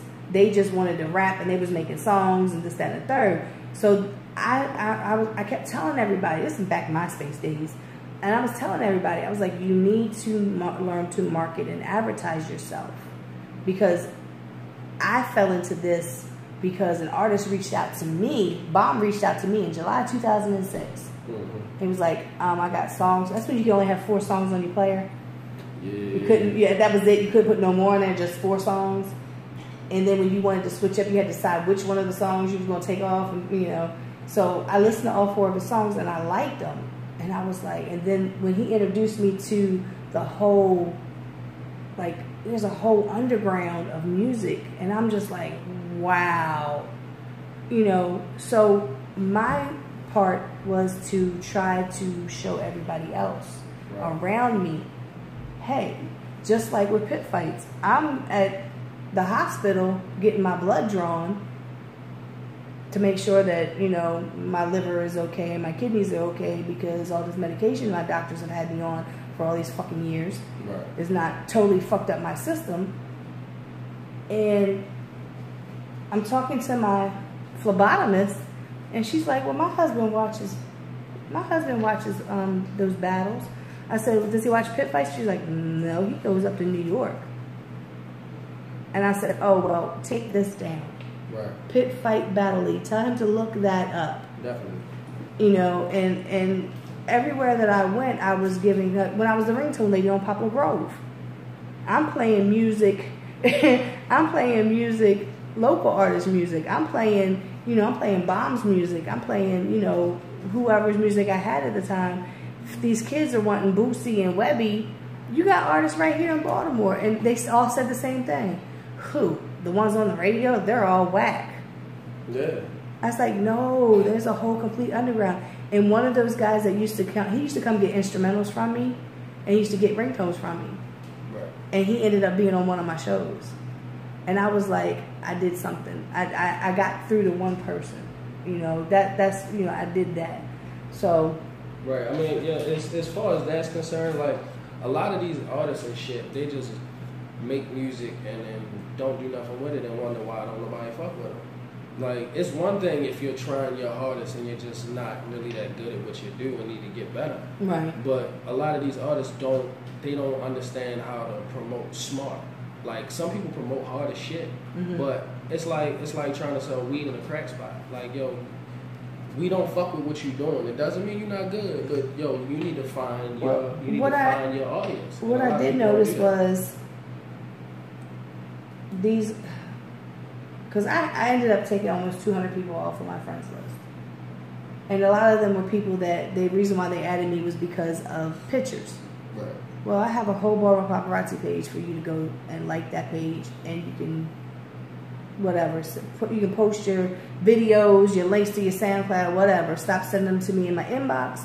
Stop posting them. Stop tagging me in that shit on my Facebook page. So I took people off. There's still a lot more people that got come off, but those are the ones that I was going through, and I was like, I don't know you, I don't know you, I don't know you. And I had seen before was artists tagging 50 other artists. Like, yo, we don't give a fuck. Like, we're doing the same thing you're doing. Like, we don't care. Like, you know, we care because we want to see people grow and progress. But yo, we don't give a fuck.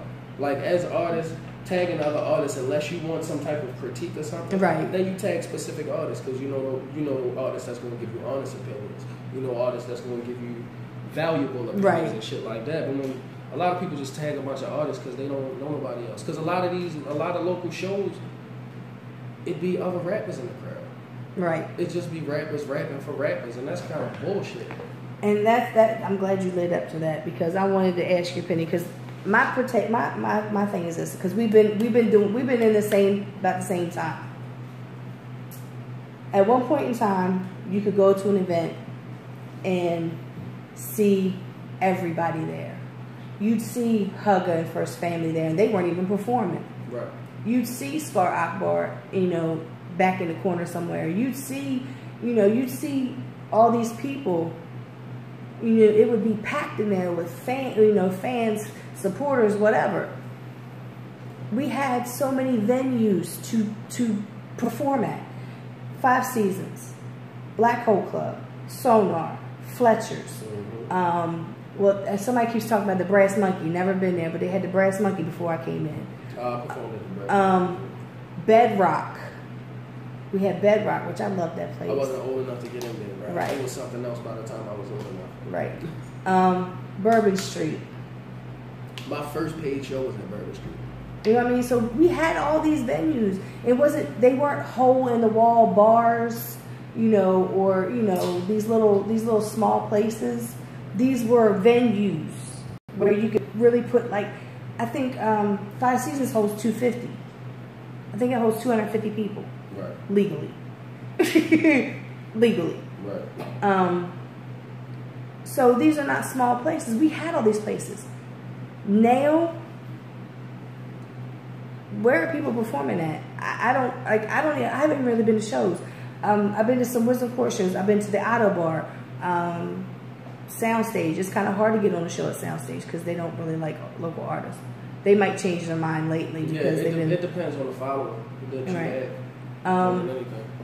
Vanity Room way out Rosedale. I don't particularly like that because it's too far out. I always like to think about people getting on, you know, they don't have transportation, so they can catch a hack. They can catch, now they got Uber and Lyft. Of course, the prices went up because gas went up. But they, you know, you can get on public transportation, you know, to be able to get to venues in here, but out there it's kind of hard. So, like, I'm wondering where these new artists that are so popular now, and I've come to realize that they're basically like YouTube artists.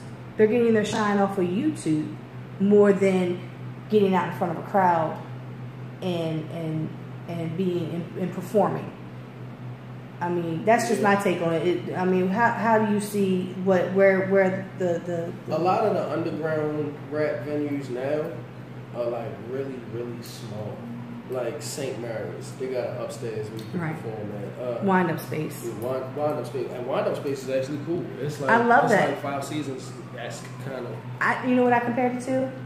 It's got that 5 Seasons look kind of to it with the stage, but it's kind of got that Sonar feel. Yeah. It feels a bit more professional than the 5. But so yeah, you got St. Mary's, you got the Wind Up Space. A lot of people are starting to do things at the Cultural Arts Center. Yeah. Gentleman 10 over, I know people are doing Yeah. The Vanity Room, of course, still. Other than that, a lot of these like open mics and things that I'm seeing. The Reverb right over here on Charles Street. You know what? I went down there because I had an event that I was supposed to be paid for. We won't talk about that. But the guy that was running it is named Mike Diamond, who also is the owner and runs Man Ray Records. And I met him a few years ago, and we've remained friends over the years. Right. And when I went down there, I was like, Mike. He was like, Lisa. So he gave me a tour of it, and that space. And they actually have done some. They opened it up a little more where those stairs were. Mm-hmm. I think they took them out. I think. Reverb. Yeah, I think they took them out. So it's kind of a little bit bigger, but it is a nice chill spot. And it's 420 friendly. Yes, very much so. Yeah. Yes. Definitely. But so, are you seeing the same kind of thing that I'm seeing as far as the I say kids because that's what they are, but like the little screws and you know and the young mooses and who else is hot right now, like in that so you got Peso the Mafia, Tato, of course Tate. Cobain. Yeah. I've never seen any of them perform now. Little Key, I seen him perform, I think, out at the Black Hole Club one night. I was like, whose little kid is this in here? But of course they made him go first.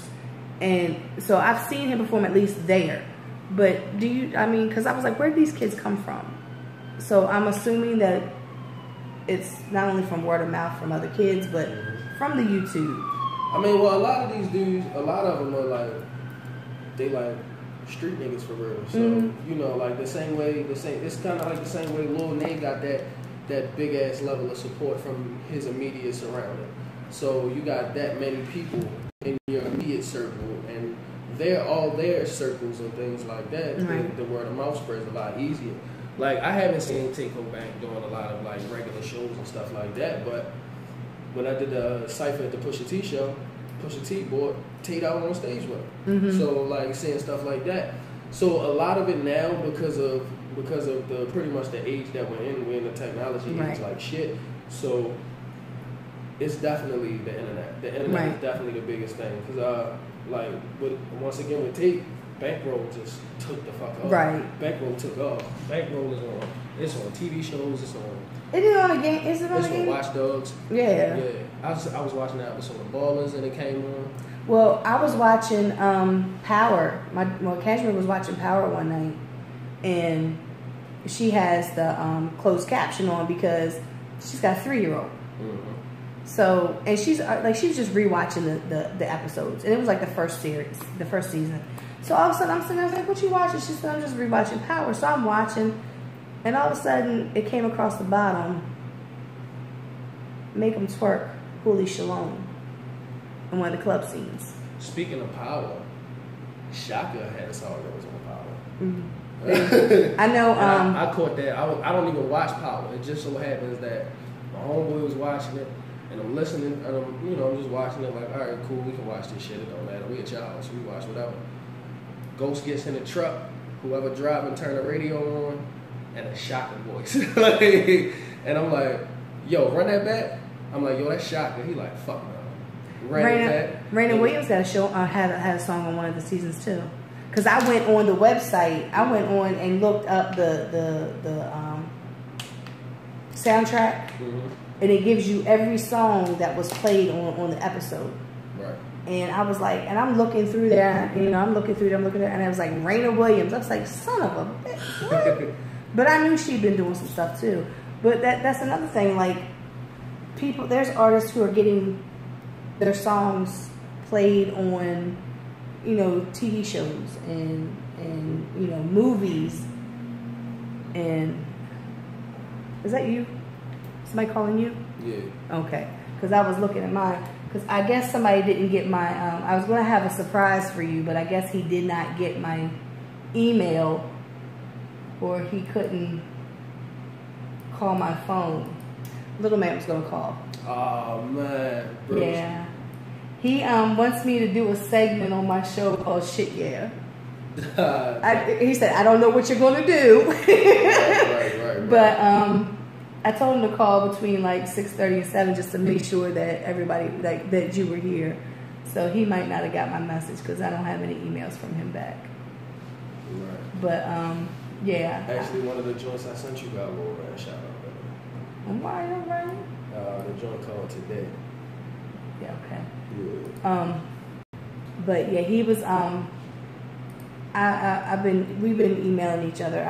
His brother got in touch with me because I was always seeing his brother, and he was always following me on Instagram, and he was like, you know, little man said, what's up? I told him that I seen you. I was like, oh, okay. He was like, give me your email address, and what I'll do is I'll give it to him. He can put it, you know, in this, you know, give it to them, and then you can go and make.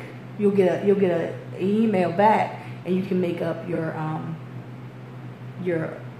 profile or whatever. And I was like, oh, okay. It costs 50 cents to read his email and 50 cents to send him an email. They so should make money off every fucking. Don't they? Oh, and you can, in some places you can actually send images. You can send, oh shit, what the hell? It's the monster tech? Oh.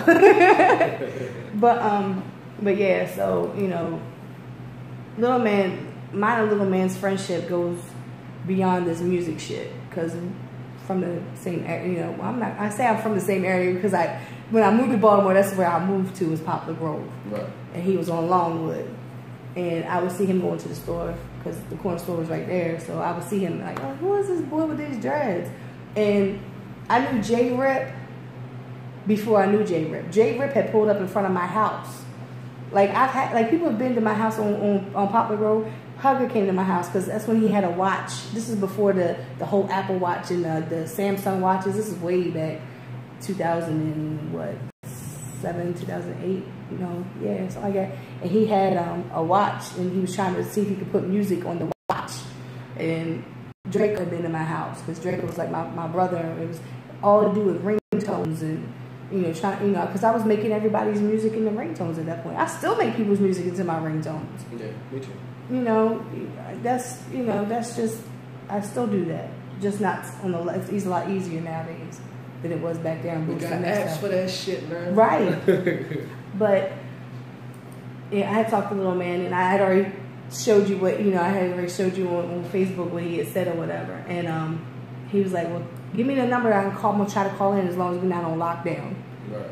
So I was trying to see if I could still stream live and still answer his call, and it'd still be everything. And I guess I did it yet last night. I was like, all right. So I hit him, and I told him, I gave him a number, told him to call, but I guess he didn't get to that.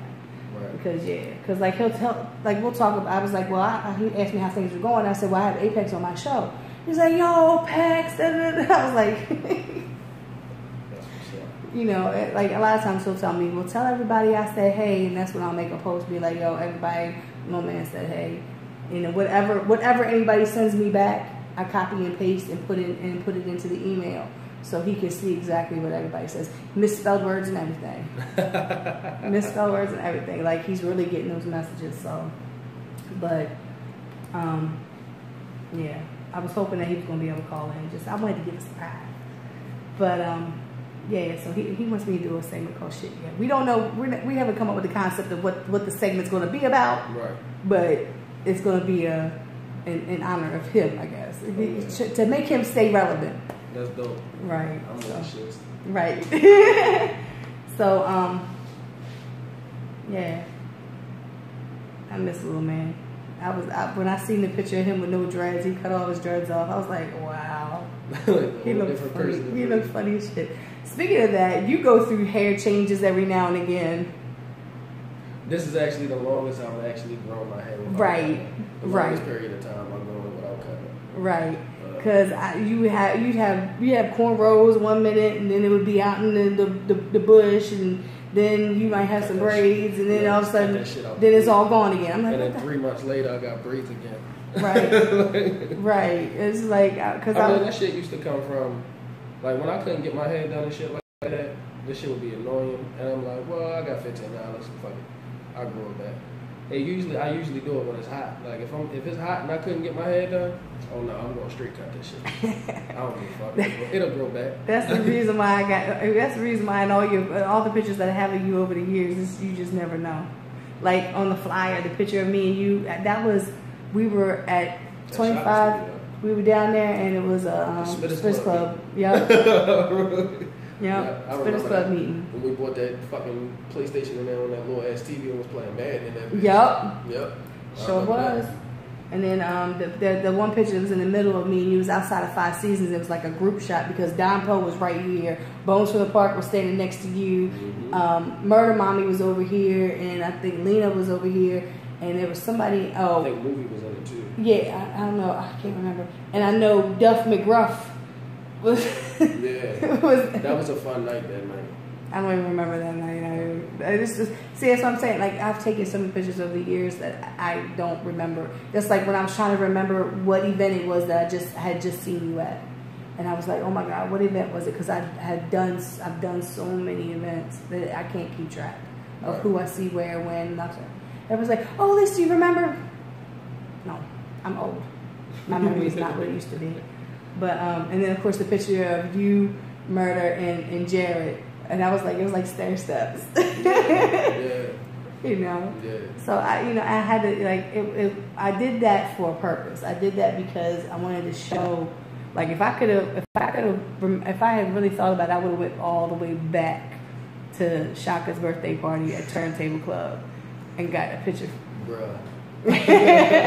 Because I just want to show like the longevity of you being in this scene. Right. And for you to start out when you were like 17, sneaking in clubs to perform and whatnot. What do you want to do from this point? Like right now, what is it? I mean, you still want to do the whole music thing? Are you just putting out music because that's what you want to do? Do you want to go independent? Where are you at right now? In a technical sense, I'm already independent now because all of I'm signed to myself and all of that. So everything that I do, it comes through me. I'm getting any money that I make comes straight to me. Right. So at this point, I'm just worried about gaining a bigger following.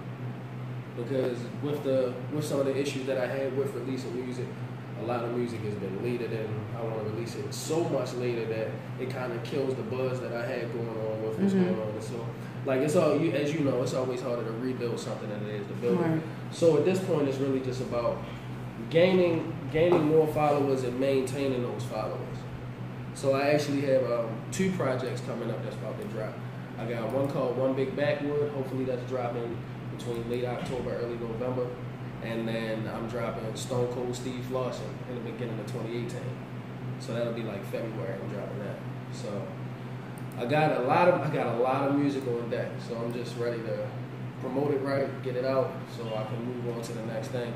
So now what I've seen about the way that shit works now, it's not more about just the promotion for the project. It's about consistently having music, consistently dropping something. Right. So when it comes across the screen, it keep coming across my screen, and people have a quicker chance to click it. They're like, oh, okay, cool. I done seen this dude's name like 10 times on my shit today. What's this about? Yeah, and now with like how Facebook because this is what I did. I did a couple weeks ago. Facebook actually gave me a $10 credit to be able to promo. Okay. They gave me a $10 credit. Maybe because I spent money with them before.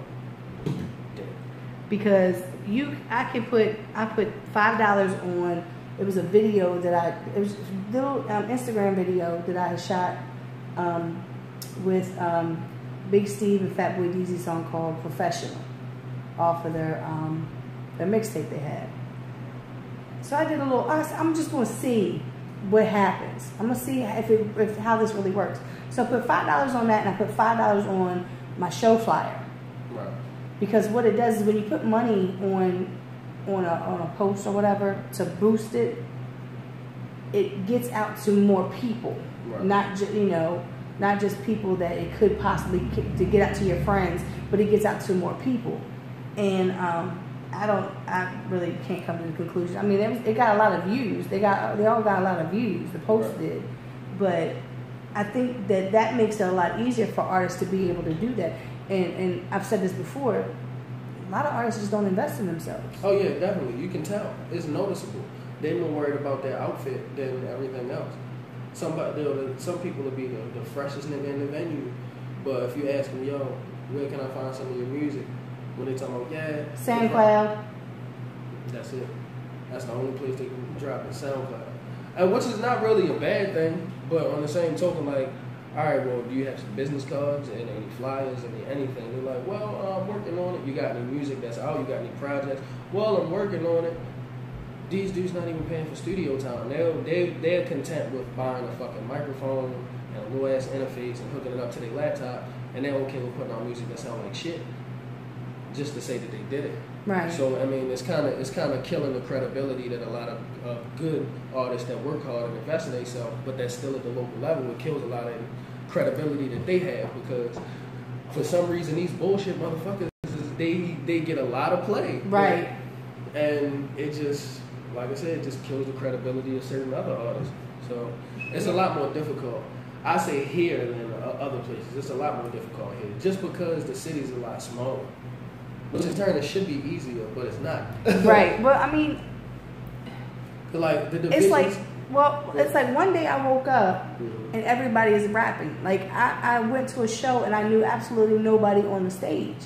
I knew nobody on the flyer, and I'm like, where the hell did these people come from? And when I talked to them, I've been rapping, and I was like, well, have I been doing what I tell people not to do and stayed in a little circle?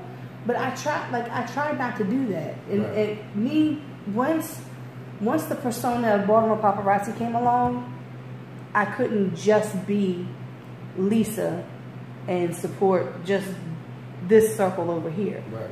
I felt a responsibility to myself and to people who follow me to go to different places and listen to other artists. You know what I mean? Like, instead of just going to the 5 Seasons, and when it's, these certain people that are performing, go to the 5 Seasons when I see that there's a show going on. Right. So I started doing that, and it was like all of a sudden one day, everybody fucking raps. And I'm like, and not good. Yeah. Once it became a thing, there you go. Once it became a thing that people just, like with this newer style of music, people have noticed that you don't have to be talented in certain aspects. Right. And it's more about the image and the vibe and all that. And that just opened the floodgates for a lot of people to really just do anything and be okay with anything. Right. Because I mean, think about it. When a lot more lyrical hip hop was popular, there were people that were rapping that put a bunch of multi-syllabic phrases together but weren't saying anything. Right. So they were pretty much emulating they were trying their hardest to emulate what was popular. Right. And it's the same. It's pretty much the same thing that goes on now. It's just that we notice it a lot more because technology is different. So it's been the same thing forever. Like even back in like oldies times, it was probably everybody had a band or a singing group, but it's just a lot harder for those people to get noticed because the way technology works. Right. Now all you gotta do is flip your phone out and record some shit, and boom, but just because it's on the internet, you have the possibility to be seen by billions of people. Right, and that's like I said, in an instant. I think that like I said, back when it was just MySpace, and at that time it was hard to put a video on YouTube. Like it took you forever to upload it, and then it could only be but so many, so big to be able to fit on there. You couldn't post a video longer than 10 minutes. That's why like older URL battles and stuff like that are broken down into 3 parts. That's why the PG Skilla Tay-Rock battle was broken down like that. Right. Because they were doing 3-minute rounds. Right. And all of this extra shit. What's up, though? But you know, but like I said, back then it was a lot harder, and things weren't as easily accessible. I think as far as knowledge of like how to go about doing things. Right. You know what I mean? You want me to play a song? I see you want me to play a song. I mean, yeah, you can. I did want to bring up something because I was getting ready to be smart and play this other song that I got on here too. I might play just a little bit of it, just to be my usual self here, because yeah, this was like one of my favorite songs, and it happened to end up on my mixtape series. A lot of people didn't know that was over. Right. But that was my shit. And like when I decided to do the mixtape thing, and I put the call out, you wasted no time. There you go. You know, so like everybody wants me to do that again. Like I had people that want me to start up the shows again. For me to stop finding that one place that is gonna give me the feel that I want. But yeah, this is like one of my songs. I just like I forgot I had it on my own.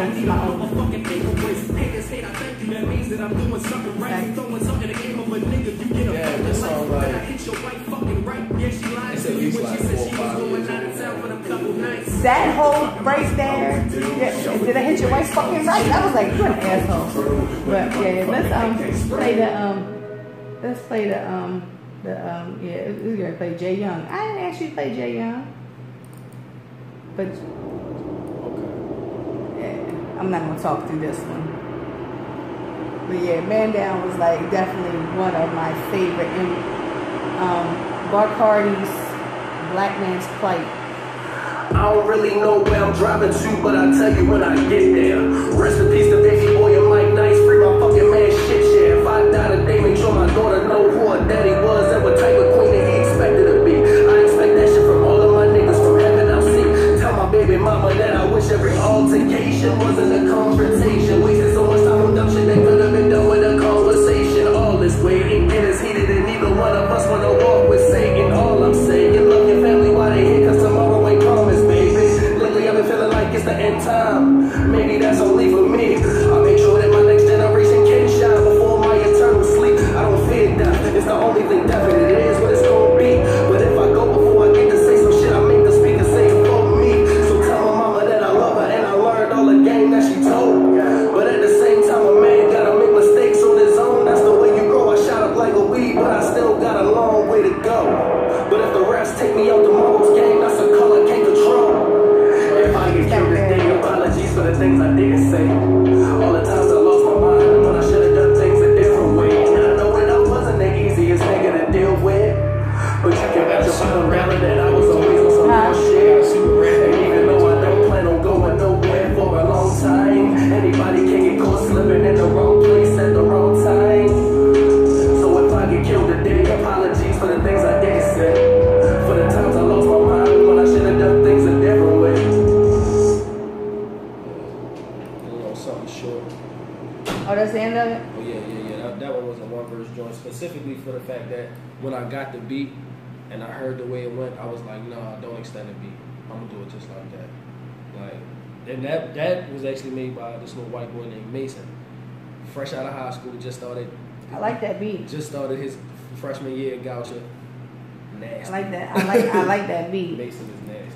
I really do. Like I look, I'm gonna tell you something. I don't write. I can't write a rhyme to save my soul. I can't write a song. I might write some poetry. I might even accidentally rhyme.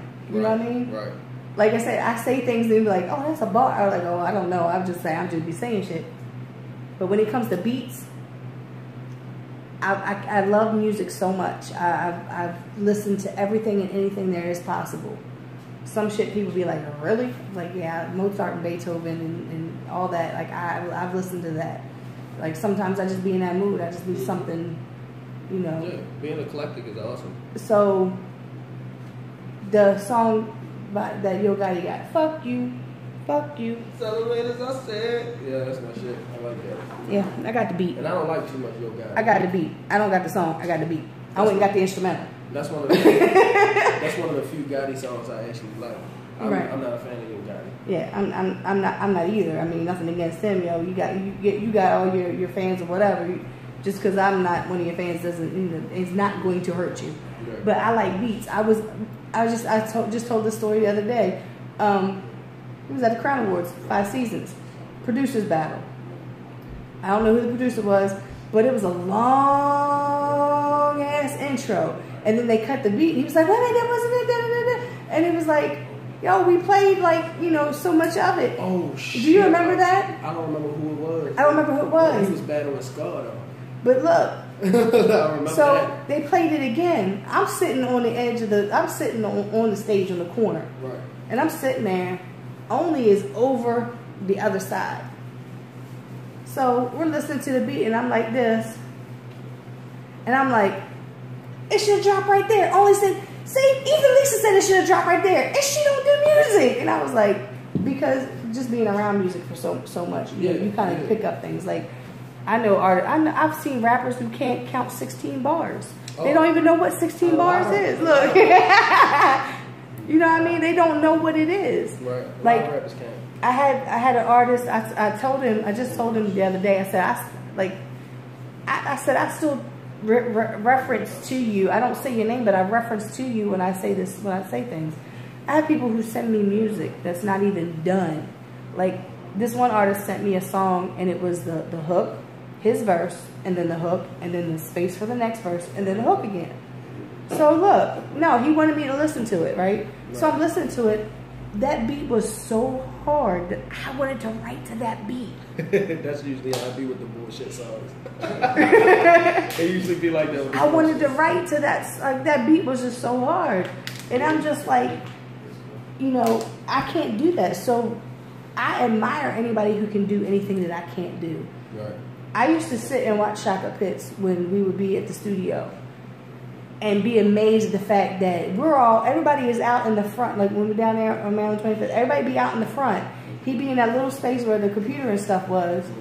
And everybody be out there laughing, joking, talking, being loud and shit. And he's just in there zoning. And his rough mixes would be better than somebody's mixed downs. Yes.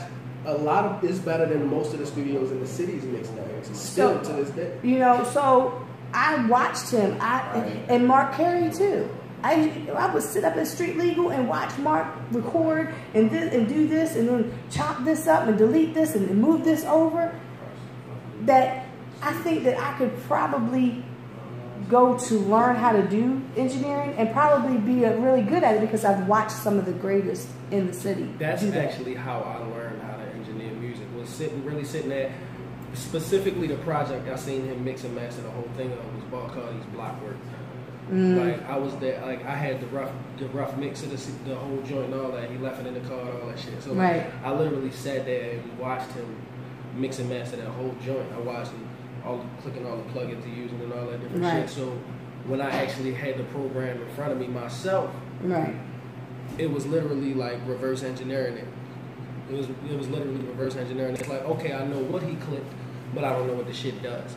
So then at that point, it was learning off of seeing what he did. And I'm like, okay, cool. All right, well, this does this. Oh, okay, this did. Oh, that's what that was? Boom. So, yeah, it's like I got lessons from a master without getting lessons for real. Like, I got school without having to pay for it. Because, like I said, I pay attention to a lot of different things, and that's like how I learned about shows. I've seen people make people sell tickets. I've seen people only give people a couple dollars off those tickets. I've listened to the gripes and grumbles of artists and what they want and what they expect and this, that, and the third. So I took all that knowledge and tried to put it together and had a pretty successful year run, just over a year, I think, with my show. But I got tired of dealing with diva artists.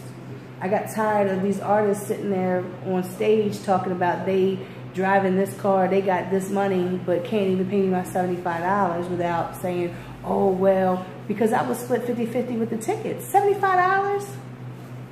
Like, you can't give me my $75? I'm not understanding. So, but you talk about the money that you have, you know, and it was never about the money for me because I had a staff to pay. At one point, I was paying Solomon for the venue, and it got to the point to where he was making so much money at the bar, it was like, oh no, you have it for free.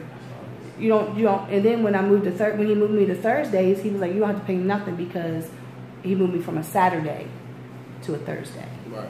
And he was like, you still don't have to pay nothing, Lisa. And I didn't pay anything all the way up until he shut down. But because he was making money at the bar. Because I was bringing people in because I paid attention to the way everybody else was doing things. And we all alcoholics. Right. And Solomon's Wings and Fries. Oh yeah. Oh, the 5 season wings is legendary. Right. Very legendary. They all over my pictures. They all over pit fights, battle league videos. Mm-hmm. Yeah, I'm pretty sure you can at any point in time you can catch at least one of us with a tray of wings. Right. And somebody come like, yo, let me get a wing. No, right. But you better go buy some. Right. I ain't giving you nothing. Right. Let me get a fry then. You know, so right, just one. You know, so I pay attention to the way people do things. And I had it goes by Xavier James now. Used to be Oz. Mm-hmm. I still know him as Oz. But I had him on last week and he said the same. He said he studies. What he does, he was like, he's a big Tech 9 fan too. Yeah. Oh, I know. I know. And he said when he would go to his shows, it was, you know, he would study what he does, how he works on stage, how he does this, how he does that.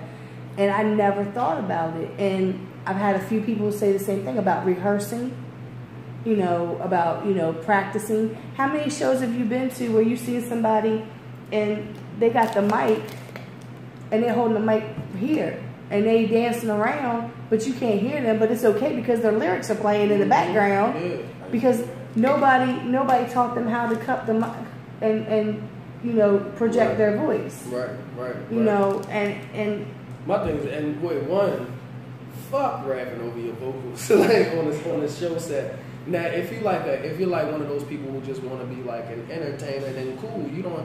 Then don't rap your shit at all. Just let the fucking song play and do whatever you need to do on stage. And I've had that. Gonna be that. And I had this conversation a few times, and the first thing they say is the sound system being sucky. I understand that, but at the same time, you as an artist have to know how to adapt to that, or don't do the fucking show. You know, and like I really do. It really does get on my nerves because it's like for me it's like a singer. You know what I mean? Lip syncing and shit. But I can hear your CD and you sound like freaking Mariah Carey when she first came out. Not now, but when she first came out, yeah, that throws some shade. But when she first came out, I can hear, you know, on the CD she sounds great. You know. Live. And then, but have that person singing live in front of me. I want to hear the girl. What is her name? I don't even know her name. I told her after the show she had a pure voice. Yeah. She was on the show with Ashley Sierra. What is her name? Bella. No. Is it Jasmine? A little small girl? No, she's kind of a tall girl. I forget what her name is. Too, but I think I know what you're talking about. But she was on stage with the girl Ashley. And she started singing. Oh, J. Ivy. Yes. Yeah, she's fucking amazing. She came down off. She came. Yes, that's what I'm saying. Like her live. Look, I'm getting goosebumps. Her live. She came down off the stage, and I looked at her. I said, "You have a pure voice." She was like, "Oh my God, thank you." I said, "No, thank you, because I've heard singers before. They sounded great on the album, but then when they get on stage, their voice cracks and everything else." That's like my friend Kelly Love and Rob Seven. Both of them have sang "Happy Birthday" to me. Rob was upset because Kelly sang "Happy Birthday" to me at my last birthday party because he wanted to sing to me, but he got to sing to me at my other birthday party. Right. So both of them singing live with no music, just them. It's like, I used to tell Kelly all the time, "Can you come and sing me to sleep and then you can go home? Can you do that for me?" Yeah. But being able to rap live, not like you said before, breath control, all that. Like there's a talent to it. Most of them are just like, I'm rapping to be rapping because it's cool, and they're not taking it very seriously. Right. So they're not educating themselves. Oh, a lot of people, they don't understand what it takes to do certain things until they do them. Because some people, what the old heads be saying, "Oh, you don't believe shit stink till your nose in it." Like some people don't understand what it really takes to perform on stage until they do it, and they're like, "Oh my God," because it's just a different level of natural energy that you have too. You can think that you're gonna breathe in all these different places, but you didn't take into account the fact that you're about to be moving around, so that takes a little bit of your energy too. Right. So now you gotta tweak the breathe in different places. And maybe you should have picked a different song to do, because where you were breathing in the song is not actually where you're going to be breathing in the verse. Perfect. Like, example is like, look at Chris Brown, who dances all around the stage and does all kinds of weird shit and everything else. A lot of times, he's catching his breath and everything during those hooks and certain things that is in the songs. Because that's all choreographed. Yeah. Now, mind you, nobody's going to be out there doing the whole Chris Brown thing, if they are, I've never seen them do it. But anyway. Well, practice is important. That's important because, like, with rapping on stage, unless you make it to the sound check and you let the house sound person know, have my mic up loud enough so I ain't got to raise my voice. It's, losing your breath. See, and that's another thing. A lot of them don't know nothing about sound. I don't know if it's something that veterans, I guess you would call them, should be schooling these younger kids, or what it is, because I said this the other day. A lot of these newer artists, or these younger rappers, don't understand that paved road that they're walking on was the gravel road that we started out on. They don't understand how hard it was to get a show, a local show at Soundstage. It's how hard it was for a local artist to perform at Ram's Head. How hard it was. You know what I mean? They don't understand that gravel road. They just know about this paved road right here where, it's, well, I need to go talk to so and so and get on this and do that. They don't understand where it began. And that's another reason why, like, I've been doing this show is, and I said it a couple weeks ago, there's no documentary on hip hop in Baltimore. People don't know who Mr. Wilson is, God rest his soul. They don't know who Low Key is, God rest his soul. They don't know about Fresh Fest. Even that was before my time, but I've heard enough about it. They don't know about the beginnings. They don't know about how, some of them don't even know who Mully is, Mully Man, They really don't even know who Boss Man is, They don't know the people, Paula Campbell, Wayne Jones, all of them getting their music on 92Q. That's how I knew who they were, right. And I was living on the Eastern Shore. Right. All they know about Baltimore history for real is Drew Hill. Right. And it's kind of sad to say it, but I mean, ain't nobody come out of Baltimore but Drew Hill. Mario came out of Baltimore.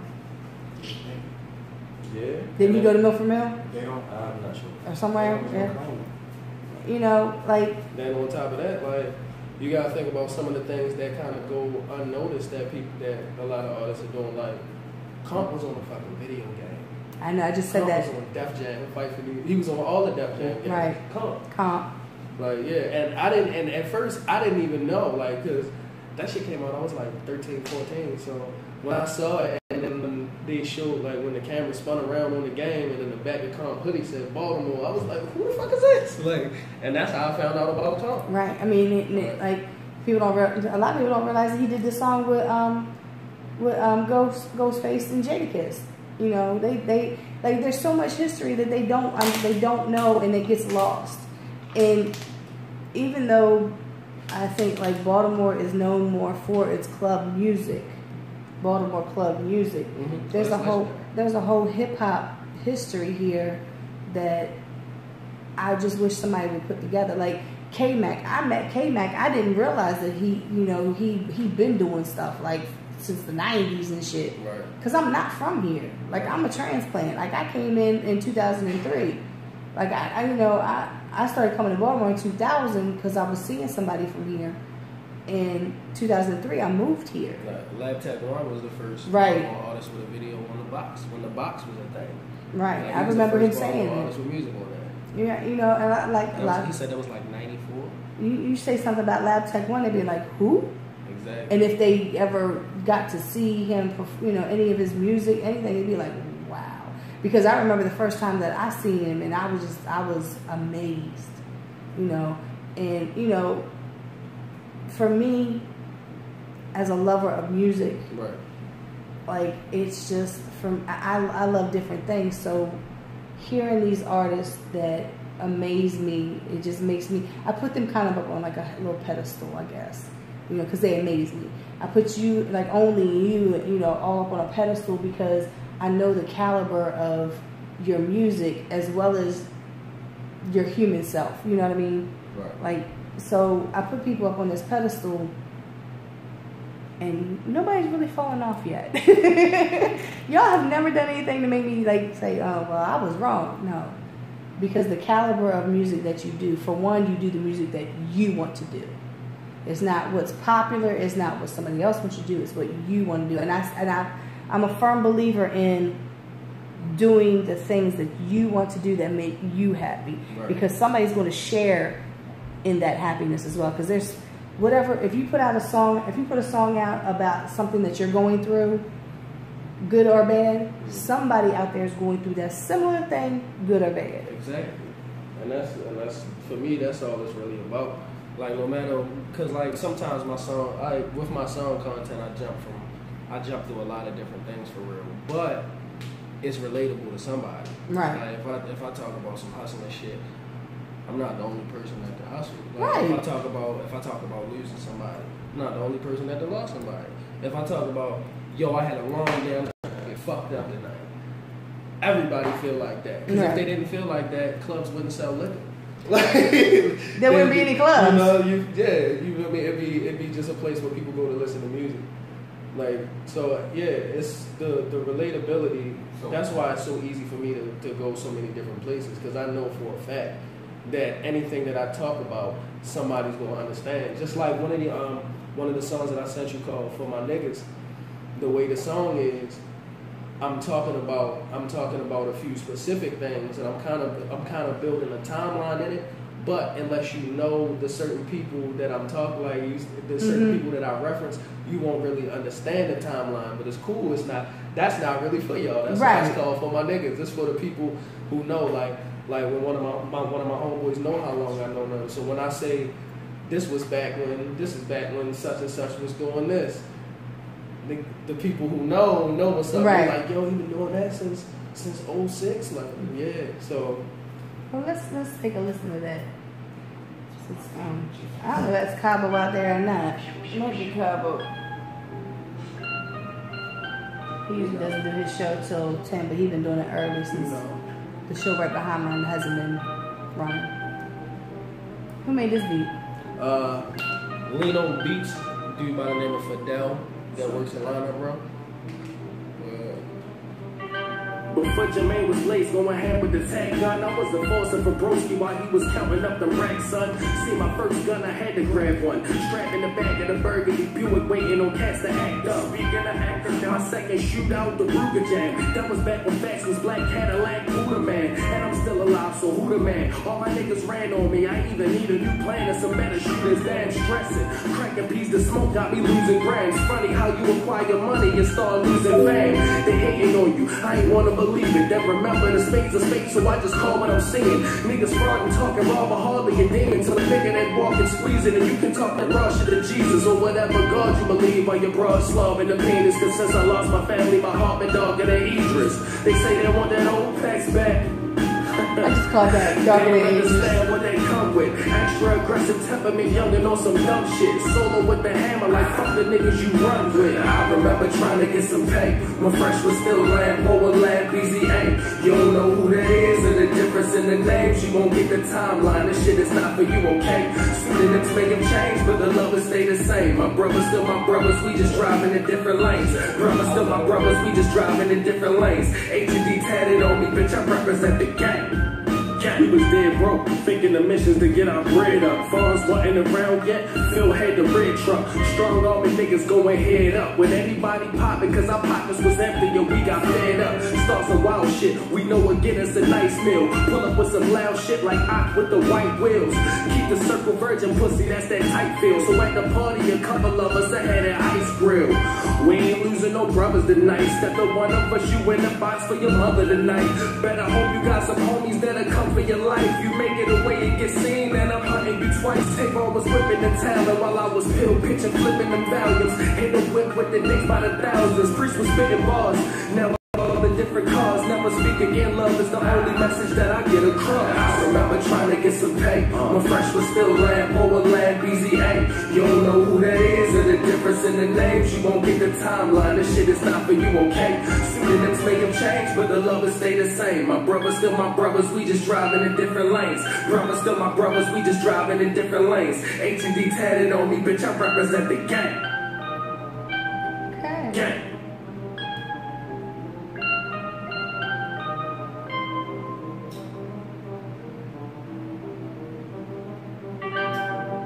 Oh, well, okay. Yeah. I like I said, I like music that makes sense. Like, even though I don't know who you're talking about, it still makes sense. In a general like, aspect. My thing is, when I hear a song, I want to be able to close my eyes and be able to make a video in my head of the song. Mm-hmm. That's always been how I've done. Like, when I listen to music, I can see something. I see something in my head. Like, I see like a video almost of right. what the song is. And that's why, like I told my artist at 2 o'clock that I can't do that with today's music, because if I had epilepsy, I'd be dead, because I'd go into a seizure. Because it'd be like, strobe lights cause you to go into epileptic seizure. So I'm listening to this music, I close my eyes, and it's just like, shit's blood. I'm like, I can't do that. I can't listen to it. Right. I always look now. It's Cabo and Row. But my whole thing is, like I said, I love music that makes sense. And like every song I've ever heard you do, it's like a story, And I think that who's your favorite like artist? Like, who's your favorite industry artist? Favorite industry artist right now, Kevin Gates. Of all time, Eminem. Favorite right now artist is definitely Kevin Gates. Of all time is Eminem. Right now. Yeah. You can just open that door. That's the next people coming in. But who was your biggest influence growing up into this music? Eminem was my biggest influence, because the way he uses his vocabulary is amazing. Right. It was really unmatched. Nobody was really using their vocabulary the way he was using it. Right. Like, just the that kind of goes along with the way he spits fast too, along with the whole like Tech 2 spitting fast. Oh yeah, vocabulary to not sound repetitive. Right. When you're doing that chopper style, you definitely gotta have a good vocabulary, because you gotta really not run out of words. A lot of people run out of words when they do shit. So that's why, like, you hear like Busta Rhymes, as far as speed, he's probably one of the fastest choppers that America has. That's known. But if you break down some of his verses, it's like, and then I gotta go, and then I gotta do it, and I gotta this. He's repetitive. It's really repetitive. That's almost like, I hate when I hear artists and they're rhyming the same word with that, you know. Yeah. You know, it's the same word, right? Yes. I'm like, oh, you couldn't find something else, like, you know, there was no thought process in this at all. Like, you just repeating that same word that you said right here. You're gonna repeat it, and like I could tell. My ninja, like yeah. Like I could tell from an early age that Eminem had fun making those multis rhyme in different ways and shit. Like Marshall Mathers LP is my favorite rap album. I love that one too. Just like the beginning of his first verse, and I forgot the name of the song, but it was like, 2 pills I popped till my pupils swell up like 2 pennies. I'm Clint Eastwood in his mid-20s. A young ass man with a trash can strapped to the back of his ass so the ras can chew through his last pants. Just like the way he was it's like watching the And1 mixtape and somebody just showing their hand. Right. Like, didn't know I was gonna throw it behind the back under the shirt and hit a fit. That's what it felt like to me watching it. I mean listening to it. Right. Like you can see the more than what you're talking about, like I'm real technical, as you can tell by the way I rap.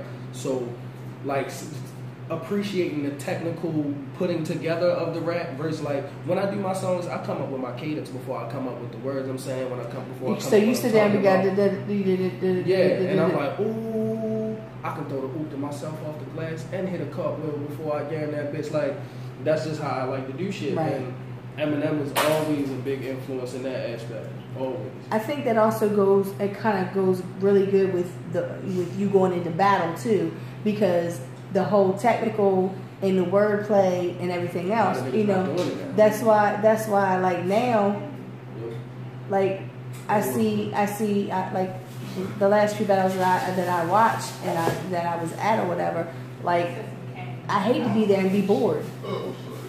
Even though I'm not really paying a whole lot of attention, I get the energy off of the crowd. So when the crowd is reacting to something that somebody's saying, then I'm like, oh, okay, I heard that. Like it's like a delayed reaction because my brain is trying to process what they just said. Mm-hmm. So, you know, when I love wordplay, I love J. Cole. There was like a couple songs that I listened to J. Cole, and J. Cole said this, but he meant this, and I was like, oh my God, I love it. It's almost, it's that thought process. Mm-hmm. The music nowadays, nobody wants to think. They don't want you to think. I like to think. I like to you know, I'm a writer, so I like to write things that are. I'm talking about this, but I'm saying it this way, so you don't really realize that I'm talking about this until I say this, and then you're like, oh shit, she was talking about. It makes you think. Different literary devices. Yeah, and things like that is what determines the difference between somebody who's hot now and somebody who has longevity. Cause like, I mean, I'm cool with all this music now, but probably 3-4 years later, you're not gonna hear none of these niggas. And that's what. Fucking Gold on My Chain was like the most popular song. Like, was it 2014, 2015? Where the fuck is Trinidad James now? I don't know. Still wearing Macklemore's clothes from the thrift shop. Like, you feel me? Like, it's no place for your shit now. Yo, I seen it. There was a song I was watching, and the only reason why I watched it because I think Mystical was a part of the song, and the dude Little Dicky was on the song. Oh, Little Dicky, right?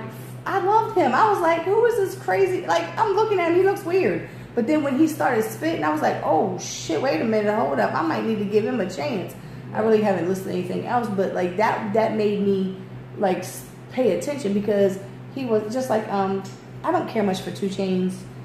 I don't, but to hear 2 Chainz talk about something, I'm like, this man is really putting on a front because he's really intelligent. But he's dumbing down his music because that's what the industry wants him to do. Like T.I. Huh? Like T.I. Well, earlier T.I. Yeah, earlier T.I. Yeah, same shit, earlier T.I. You know, so it's... But when they first came in, that's kind of what you had to do because, they, you know, the people in the background were really pulling strings with what they wanted to be popular. For whatever agenda they was trying to push. Right. But once a person gets to that level of popularity and they get to like almost Lil Wayne type level where some people are gonna rock with you no matter what you you did. Right. Then you can say what you want to say. I used to say all the time, Lil Wayne could say green eggs and ham, Sam I am, and somebody be like, oh my God, shit, did you hear what Wayne said? And be like, hey, he just spit Dr. Seuss. Bad yellow bitch and number 2 pencil.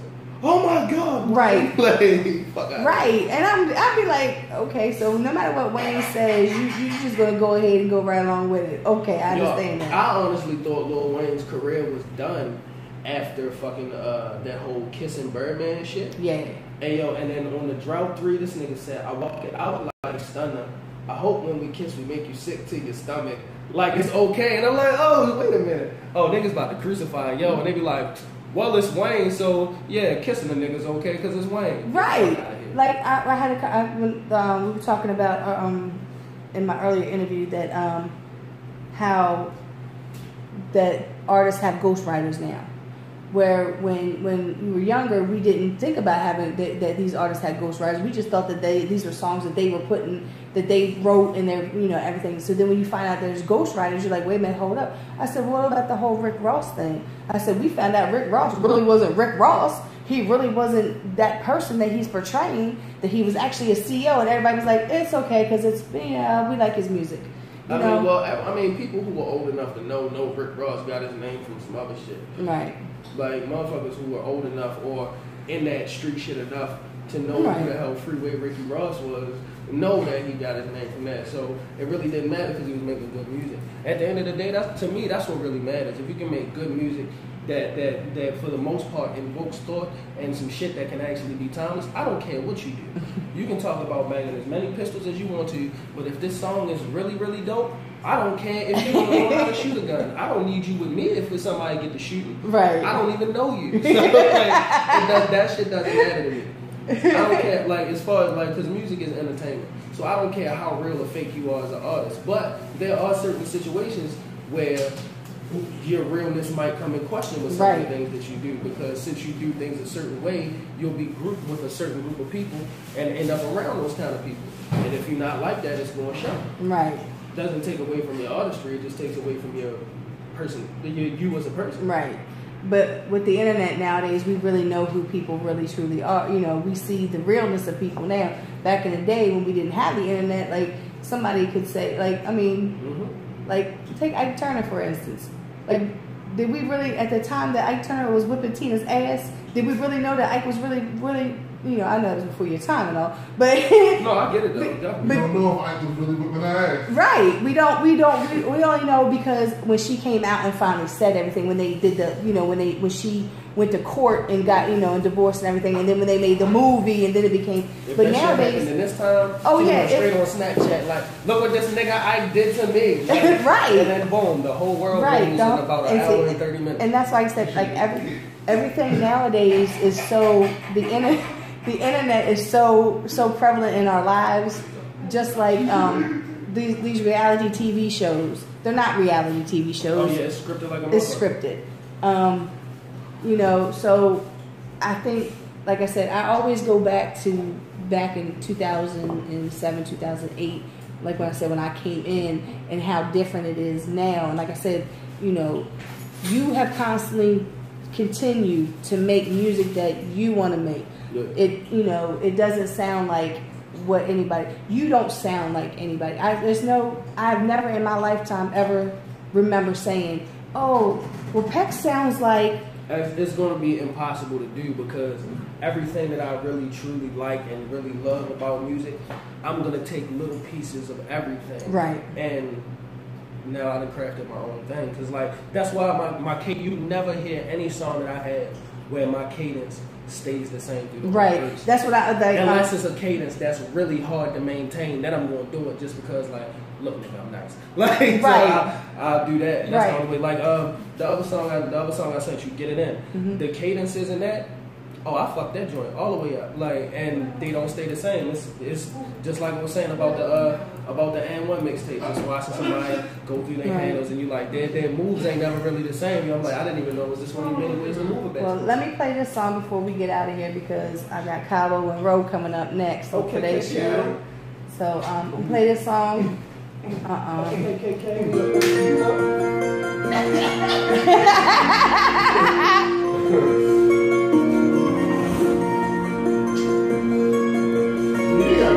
sounds like, this reminds me of Lita Ford and Ozzy Osbourne's song, Close My Eyes Forever.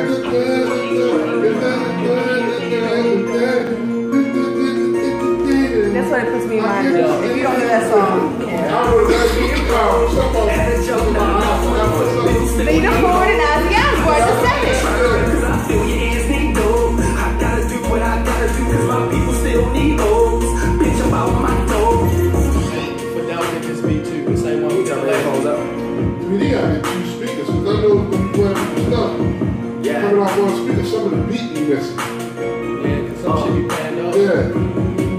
It's the way they got it. A handful of name when Reggie was all that they had on the strip. Had to get shit and grab a bit. Couldn't fathom having sex. Ain't that some shit now? Skywalker, Anakin, your bitch. Talking how I walk it, dog, the rapping late jeans. Said, now you know Apex thinks J. Cole's boring now. Hold up, I can have them sick.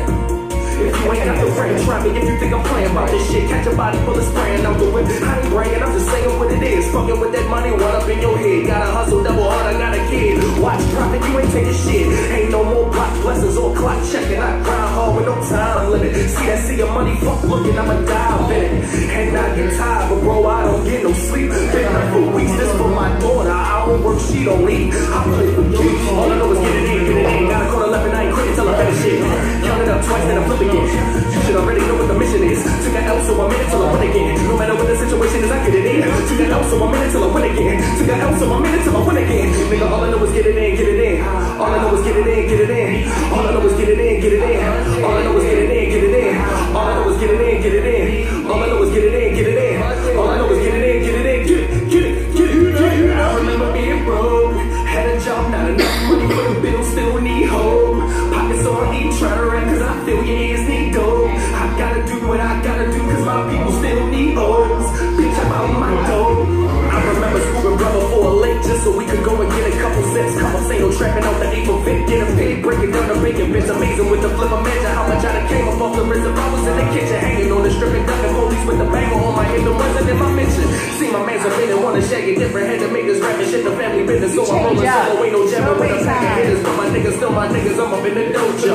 Perfecting my roundhouse, finessing the pounds out. In the sound of the money counters, run the clowns out. And I found out you niggas ain't real as you claim to be. So why you claiming big? Everybody in the building see this shit, it ain't just me. Some game is the only thing that a nigga finna take from me. In the village shit that my brother ever told me was get off your ass and make some cheese. I took heed, now my pockets not and watch how they grow. You can tell I'm in a different bracket from the size of racks that I smoke. Boy, I'm about flipping money, I'ma get in that ass and go. 400, 620, keep a sipping and half the smoke. All I know is get it in. Gotta call 11, I ain't quitting till I finish it.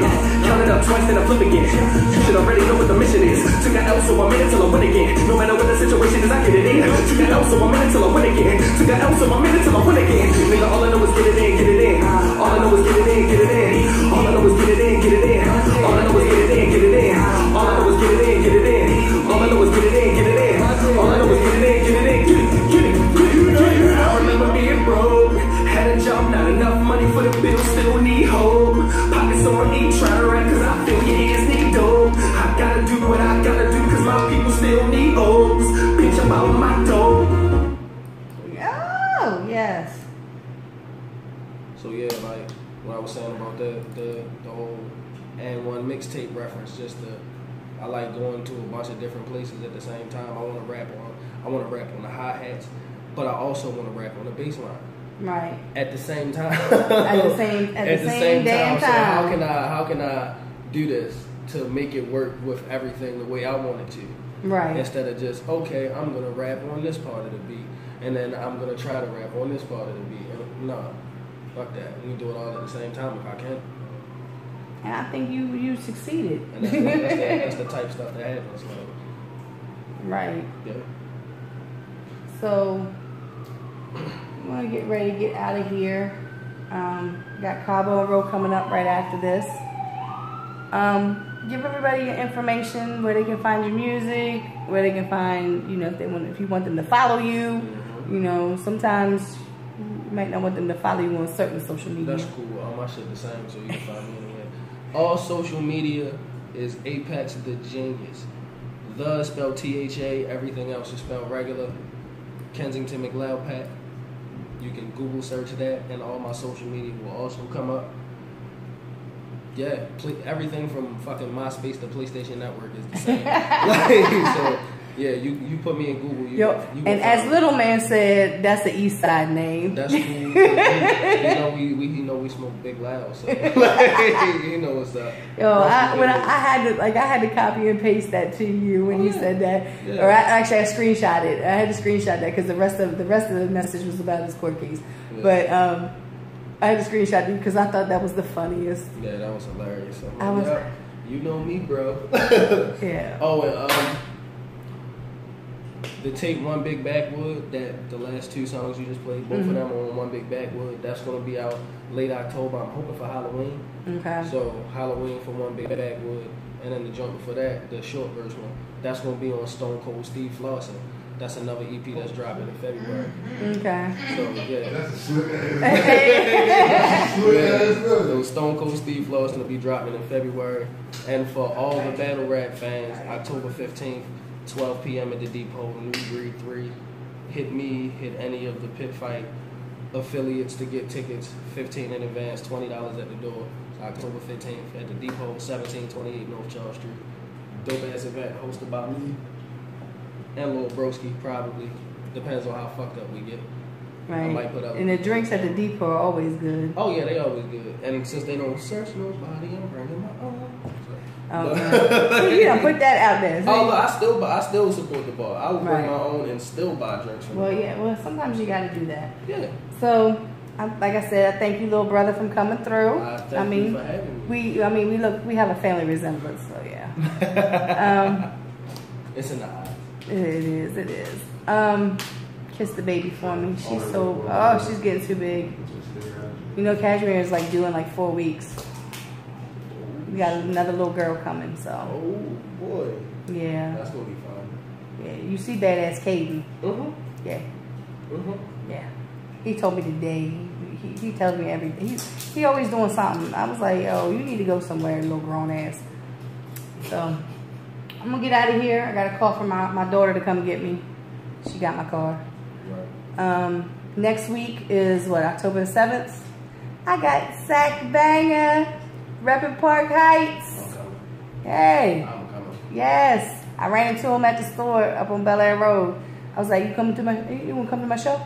Because I was actually supposed to be out of town, but I ain't got no ride, so I'm going to be here doing my show. Sack Banger. He's going to talk about music, going to talk about life, going to talk about his clothing line he has called Ugly. Okay. I did ask Eva Rhymes to come through. And I'm going to follow up on that and see if she's going to come through too. She said that she would if she wasn't down at A3C. Yeah. She's always been a supporter of me just as much as I've been a supporter of her. I love her to death. She's the funniest weirdo, as she says. Even back when she was Jinx. With the 3 X's, yes. Yeah. I just love her. That's another moment in history for women. Right. They don't even know. They don't even know. They don't even know about Sonar. But yeah, so next week I do have Sack coming. He verified it today for me. Yeah. So yeah, thank you all for tuning in.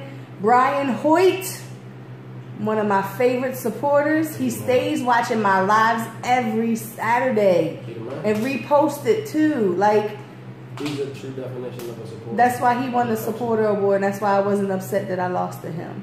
Yeah, he's the definition of the supporter. Yes. Like, if it was more people like him, the underground Baltimore people would probably feel a lot more accomplished with what they're doing. Right. That's why it's a lot of people that wasn't around that was dope that's not around now. Right. Because they didn't see any type of accomplishment from it. Because like the problem that we have here that a lot of other cities don't have, people always say, oh, Atlanta show a lot of love, or New York show a lot of love, or LA show a lot of love.